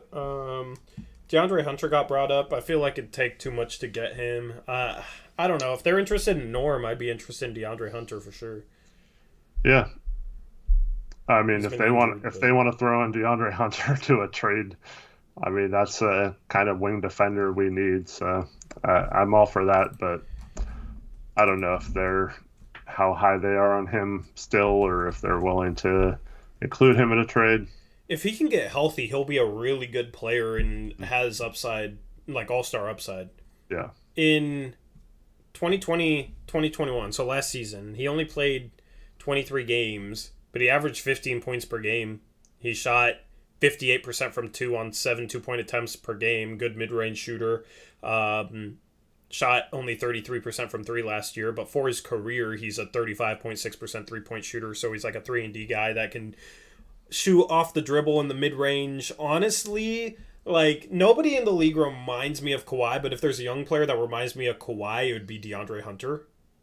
Just kind of the stuff he does for mid-range and I don't think he has the same ball handling. No, he doesn't. Well, but, that's what I mean. Is like no young player is like Kawhi, or else they'd be one of the best young players in the league. Like, but Kawhi's unique, and just kind of the way he plays.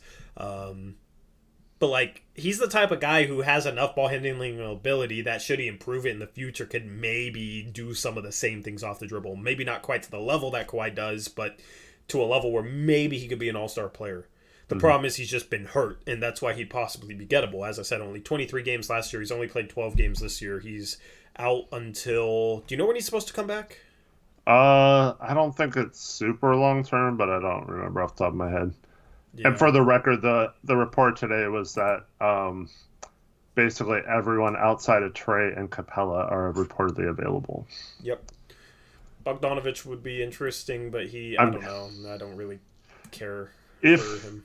If you could get, an Okongwu or a DeAndre Hunter, I think you definitely look into that. Yeah. Into Bogdanovich? No, into getting those guys from Atlanta, not for Bogdanovich, but obviously if we needed their salary to work out. But, yeah. Let's say they offered Bogdanovich for Norman Powell. I'd say no initially. What would it take? What would they have to add to that to make you do the deal? I might do it for a first. For a first. Bogdanovich is 6'6". He's more suited to play the 3. He's not as tough as Norm, though. I don't know. Yeah, but also just as long as he's not as lazy, as long as he's not as lazy as Norm has been this season defensively, then that's fine. I would still definitely want a CJ trade to follow that up, because I don't like Bogdanovich and CJ on the same team. But yeah, Bogdanovich has just taken a step back this year. I don't know. Like, if they... Dude, like, that's the type of team... Like, if they really wanted CJ, maybe they're stupid enough to really want CJ, and you could get Bogdanovich and DeAndre Hunter back. Trae Young and CJ backcourt seems like the worst idea ever. I know. But, like, that's, like, the type of team... Like, oh, we got Capella, and... I don't know. Maybe they finally trade John Collins for Ben Simmons or something. I don't know. Like, they're such a weird team... Because they have a lot of depth, and that's why part of the reason why they traded Cam Reddish. It's just they're a weirdly constructed team, dude. I don't know what they're going to do, but they do have a lot of assets to kind of mess around with. They're going to be one of the top 3 wild cards at the deadline, I think. Mm-hmm. And they're definitely a team that's not in the plan right now that will maybe overpay to get there. Yeah. And so Alvaro's asking what you thought of the trade today and what you'd rated stuff. I think Cam Reddish is overrated, so I don't think it's as much of a win for New York. But given what they gave up, I think it's a win for New York. Yeah, exactly. So pretty protected pick that turns into seconds eventually. Yeah, I think that was they got a a win. second back. I think that was a win for New York. Also get off of Knox, who's been terrible. Yep. Not really sure it makes sense for the Hawks right this moment, but I guess the rumor was that no other team was willing to offer a first for Reddish. The Lakers apparently offered a multiple seconds for him. But that's why I was saying if all it takes is a heavily protected late first round pick to the Magic for Bamba, I think you absolutely pull the trigger on that, especially if you have a deal where, like, say we traded Norm to New Orleans and, we're only taking back, like, less than 10 million in salary, and we could still take back Bamba and be under the tax or whatever. I think you absolutely kick one of those firsts or something over and maybe protect it in a certain way or whatever, and do that. Yeah. I wonder if there's any 3-team trades between Portland, New Orleans, and Atlanta that involve John Collins to New Orleans that could make sense. Like New Orleans gets... What? I don't know. I feel like that's New Orleans is the type... Yeah, but John Collins and Zion would be their 4 and 5. It's not smart. I would not do it, but we're talking about New Orleans, Eric. I don't see them doing that. But yeah, I mean, I agree. It's stupid. I mean, that's something they would do. Too, so, I mean, he's been pretty good. But I could just see them being like, okay, John Collins is going to be our 5-man, and that's a shooter as a 5. No, I don't like him either, but I could see New Orleans, like, thinking that, and... Oh, he's young enough to fit our timeline and helps us get into the play-in this year. Yeah, I don't know. I think that would make the whole point of making the play-in is to show Zion once he comes back that they'd be even better than the play-in. So exactly. So he'd start for Zion until Zion. But trading for him I think that would make Zion mad that they traded for someone on a long-term contract at that price at his position. Well, I think they just tell him, yeah, he's going to be our starting 5 of the future next to you, make things easier on you. He can space the floor. And Zion would probably be like, okay. I don't like that. No, I know. See, that's the thing is, like, with smart franchises, we can just analyze it by if we think it's smart. But with dumb franchises, it's like, when I pitch that to you, it's like, I'm not... You can't think of it of, like, is it smart or would you do it, Eric? Because, honestly, I think you're smarter than the Pelicans. Well, thanks. I don't think you'd give up a first-round pick to pay a whole bag to Devontae freaking Graham while letting Lonzo Ball walk. Yeah. You know what I mean? Right. Yeah. I mean, maybe there's something there with, like, a Gallinari. I know Hawks would love to get off of him. But, yeah, I don't see John Collins there. Yeah, the problem is CJ doesn't make enough sense for Atlanta. I'm just wondering, like, if there's ways we can use them accepting Norm with their TPE in ways that could benefit us in a 3-team trade. That's basically what I was trying to think about. Because they could take back, another big salary piece, potentially, from a 3rd team. I'm just curious what I could come up with. Well, if you're... What does Bogey make? Like 16 million? 18 mil. Yeah, so if you're talking Satoransky and Murphy, you're getting pretty close, but then I think they're going in the tax maybe. It would be pretty close. But yeah, so maybe they want like Bogdanovich and Norm. And then Satoransky, I think Satoransky and Murphy is really, that's like 13 mil. It's really close to getting in the ballpark for them. I can pull up if they're under the tax. Right so yeah. Oh, by the way, shout out to Fanspo for, after I mentioned it, they updated all their stuff today. So thank you for that. Is Ben McLemore on there? No, Macklemore is not on there, but they at least got all the stupid, like, Whack. this player can't be traded right now stuff. All that's been taken care of. And we are now on to January 14th. It's midnight, so we have officially 24 hours from right now until Norman Powell is able to be traded. Which means probably absolutely nothing. Probably nothing, but there's a lot of players in that boat. True.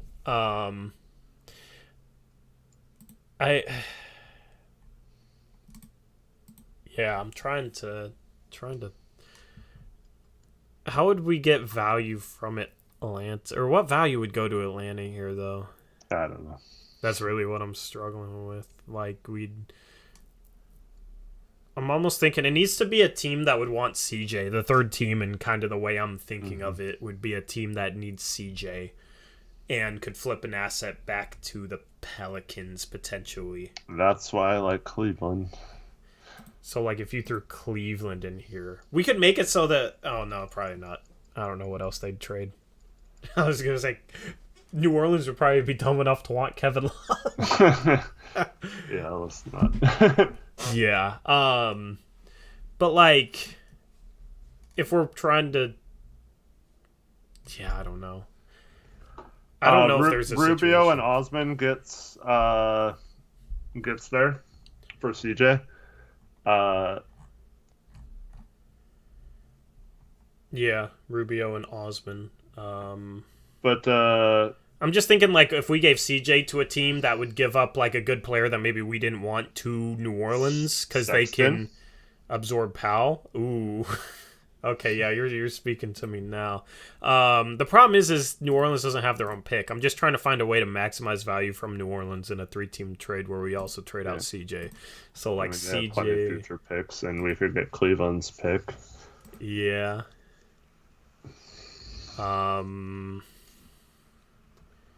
Rubio. I wonder... Didn't you come up with something like this? Aren't we going down the route like you did? Yeah. I wonder... I said that's why I keep going back to Cleveland, because they're also being apparently willing to offer Rubio and draft picks for a lead guard. So I wonder...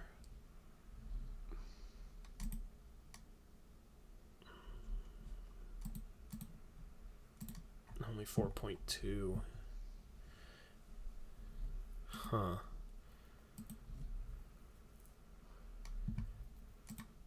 I'm just experimenting here. Does this work? Yeah, that's off. 23 mil in salary. Dude, I'll cut. Oh, this barely doesn't work for both teams. Okay. I was trying to see if there's a way we can get like a $31 million trade player exception for CJ. Which, like, it's very close here, actually. Yeah.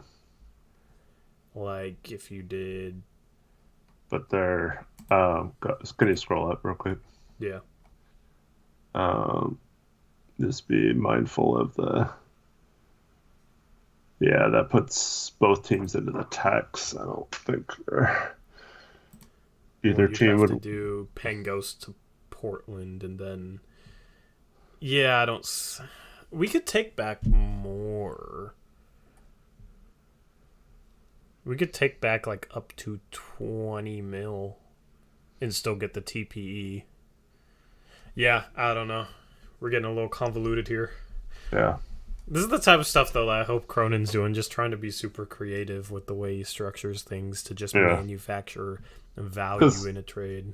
I mean, basically mine is just Rubio to us, Sadaransky, or not even Sadaransky, I guess. I mean, we could get Sadaransky. Maybe use Sadaransky to get your Malik Beasley, Naz Reid part of this in there. But yeah, it was just basically Osman and Norm to the Pelicans, Rubio and whatever filler, Trey Murphy to us, and CJ to Cleveland, and then just like throw in first from both teams, I guess. Okay. So you threw in LA's and then... Yeah, so I mean, the picks like don't really matter, and we could always throw seconds for firsts or whatever at them. Yeah. Or no, you do... I didn't have Sexton in there. I think if you just take out Sexton, I think. I feel like New Orleans would want Sexton. No, I know. Like, wait, would they have to do Osman? No, they wouldn't have to do Osman. Oh, they're over the tax though. Yeah, that's weird. Yeah, they don't have a lot of. Their contracts suck. I mean, they were talking love. Yeah, which just doesn't work in anything. I would trade out Osman for. And Griffin drafted Osman, or like was the guy who brought Osman over. So maybe he likes him. I don't. Yeah. I need to get Ben McLemore off of this. This was like based on the last trade. I signed Ben McLemore to their team because we can't trade him because for some reason he's not on our roster. But I mean, you'd maybe have to toss around like seconds maybe, but if Minnesota wants off Malik Beasley and maybe we could get Naz Reid and they save $6 million so they could make another trade and have some room under the tax, because right now they're only like $800K, you know, less than $1 million under the tax, then maybe Minnesota would take something like this. New Orleans gives up Murphy, Satoransky, and a first and gets back Powell, Sexton, and Osman. So yeah, I think they would definitely give up more pick-wise. New Orleans? Yeah, because they have a lot of future picks. So. Yeah. In Cleveland, only gives up a first, Sexton and Osman and Rubio for CJ. Yeah, like maybe. See, we might be able to get a third or fourth first. Yeah. Like if they really especially if you lottery protect them, you know? Like, yeah. So...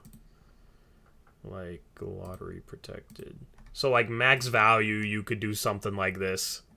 And we could basically trade Norm and CJ, get back 4 first, Naz Reid, Trey Murphy, or Rubio expiring, and Malik Beasley would be an expiring next year technically because it's like a team option for his third year at like 15.5, so he could be a trade chip at the deadline next year or whatever.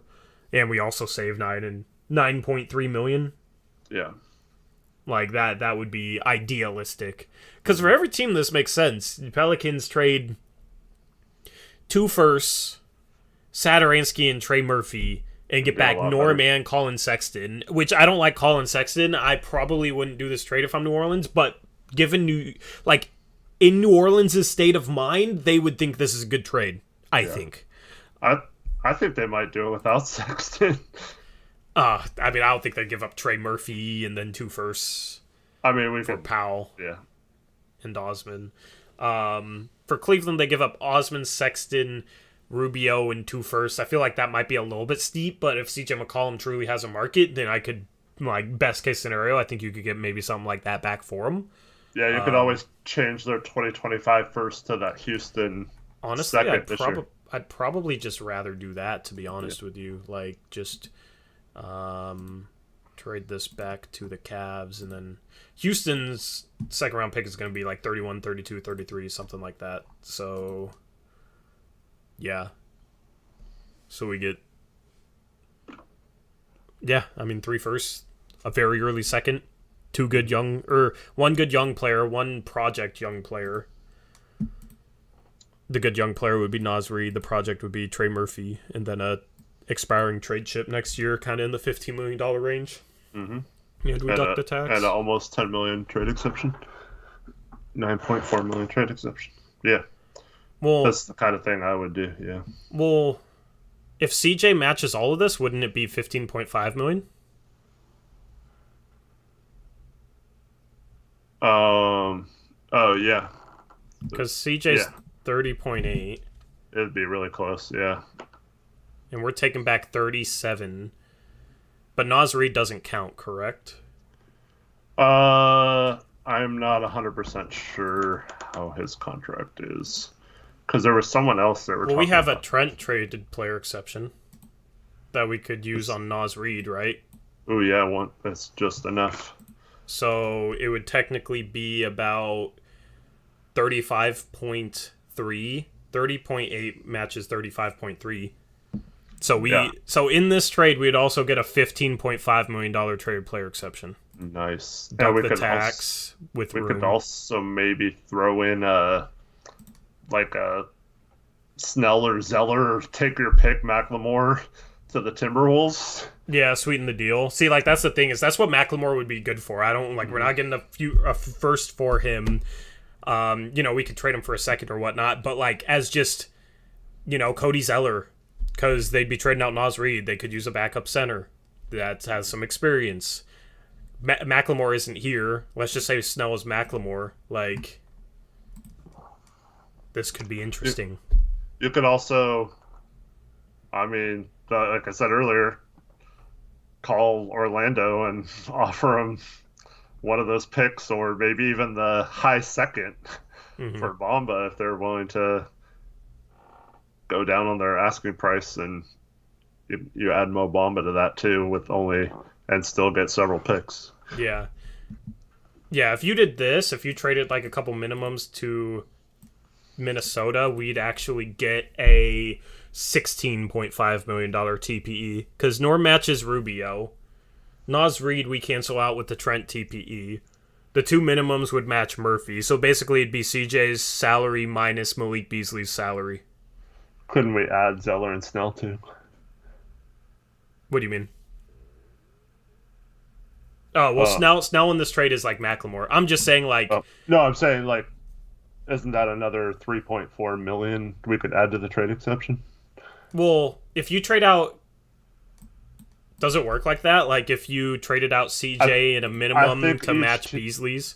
Each team could, match... Each team could word it however it makes the most sense for them, I think. That's how it works. Oh, I just thought it had to be, like, one player for one player. Like, you couldn't trade out, like, a $10 million player and a $5 million player for, so $15 million total amongst two players for a $5 million player and get a $10 million TPE. I thought that didn't work like that. No, if you trade out a $10 million and say we traded Nance and Simons to Pelicans. Yeah. I'm not saying we would, but that's, $4 million and almost $10 million. Yeah. We'd get a $14 million. Oh, would we? I didn't know you could add outgoing players. Because it's the trade exception is for to complete the trade at a later date. So it just matters how much money the total amount is. Yeah. Okay. So, yeah. Because Powell matches Rubio, and it doesn't match Rubio and Murphy.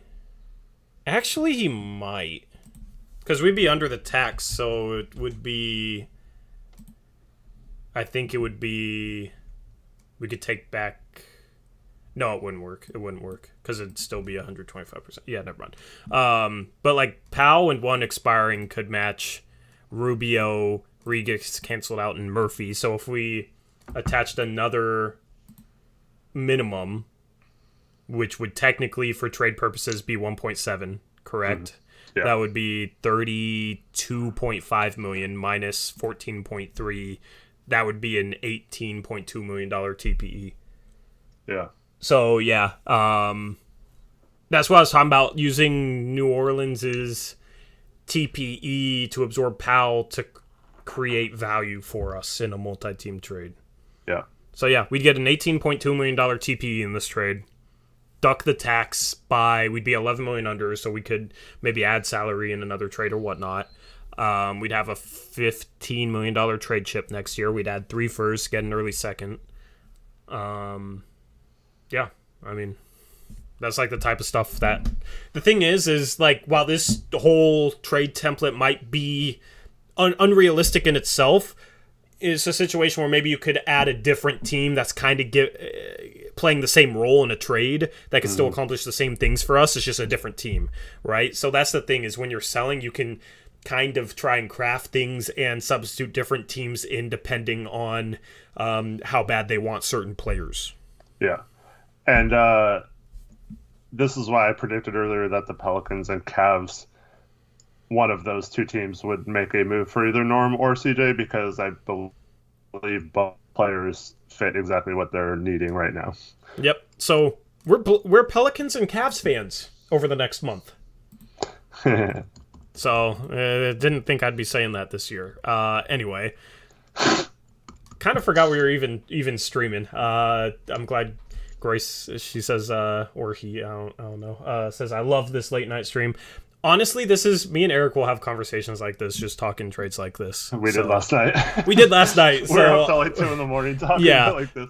And normally we try and explain it in a way that like it makes sense to you guys, right? Like we try really hard to make it make sense. But when we talk trades, me and Eric, it's in a way where like I feel like a lot of people don't understand what the hell we're talking about. Because Travis said my brain is hurting right now. So shout out to you if you're able to like follow any of that logic. But yeah, so I'll be like, okay, what's a salary that's like 8.7 million and like 3 different teams could absorb it or something, and they're like, we just like can name it off the top of our heads, or like doing very minimal research on it. Yeah.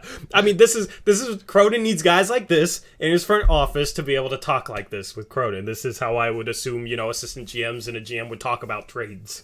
So, me and Eric have studied the CBA so much and know so many players' salaries, and like running our mock off season helps us kind of be able to think about things that way. If you don't know what the mock off season is, every off season we get together, 30 of us, including me and Eric, and each of us get a team, and we follow CBA rules and like go through like a mock off season and make trades with each other and whatnot. So doing that. Yeah, it's actually a lot of work, but it's a lot of fun too, and it helps us like learn players' salaries to be able to just say them off the top of our heads. So, maybe Cronin will give you the closet in the hall. Hey, Cronin should hire us, man. We'll toss ideas his way all day. He hired that guy from Cleveland. He should just hire us, man. Honestly, if I feel like if he like tuned in for that segment, he'd be impressed. And just some fans that he would expect to just be stupid and not know anything, he'd be like, oh, these guys actually know something. I think. Well, I mean, the hope would be if you ever like had a conversation with him, you could relate to how he took it upon himself to study the CBA and learn about trade rules and stuff. And so, yeah. Yep. Anyway, you'll only get that content here. Good luck. Good luck finding that somewhere else. I don't know. Some people are probably like, look at these stupid idiots. They want to trade CJ and Norm for Ricky frickin' Rubio, idiots. Yeah, why do they want Ricky Rubio? He's out for the year. He's out for the year and he's a free agent. Why would they ever trade for him? God, they're so stupid. Yeah, now they want Ricky Rubio. Yeah. Yeah, that's the thing you have to realize about trades is a lot of times players thrown in, it's to match something for the other team. It's not like the Blazers actually want Ricky Rubio. They just have to take him on because Cleveland has to trade him out to get CJ, right? So if we want Cleveland's first round picks, we have to take on Ricky Rubio. But he's expiring and we just let him walk and it'd be fine. And maybe we even re-sign him as a third guard going into next year. Yeah, I was going to say, I kind of like him as a third guard off the bench. Like, he's a good mentor for bigs, and he was instrumental in helping Kat develop some skills last year, and also Naz Reid and Jared Vanderbilt as well. And then this year, Mobley and Jared Allen all raved about how he helped them, their game. It's kind of like that guard that I told you about, like an Andre Miller type that comes in. Yeah. He's obviously not as good as Andre Miller, but like, that comes in and just knows how to play the game and how to set up guys, and makes the game easier for some of those guys. Yep. So Jackson says, you guys sound like my uncle who is a little screwed in the head from childhood drugs, LOL. That's funny because Tori and I don't do drugs. So. Damn, Jackson. Yeah. I'm about to send another mod out. Just kidding. Anyway, it's time to wrap up this stream. Anything else you got, Eric? No, thanks to everyone for tuning in and for sticking it out. Especially since this game is pretty bad. But hopefully we can do more fun stuff like this to keep people entertained. Yep, Aeromancer says that sounds like something someone who does drugs would say, Eric. Okay. Apparently we're doing drugs. Anyway. Oh, he's talking about our impressions. Eric's impression. Yeah. Anyway. With that being said, that's a wrap for this post-game stream. Went a lot longer than I planned on it going, but appreciate you guys chilling with us on it's now a Friday morning. So we will catch you again Saturday with a post-game show. We're playing the Wizards. We'll see how that goes. That'll be an earlier post-game show because it's an East Coast road trip, which I hate. So, yeah. Anyway, we'll see if CJ's back. We'll see if Ant's back. It'll be interesting to see who's on the floor for the team that game. And we'll have you covered with the post-game show as usual. So, anyway, anything else, Eric, before you pass out from exhaustion from this 2-hour, 45-minute stream? No, thanks, everyone. Have a good night. Yep. See you Saturday. Catch you Saturday, technically tomorrow. Until then, as always, peace out. Go Blazers.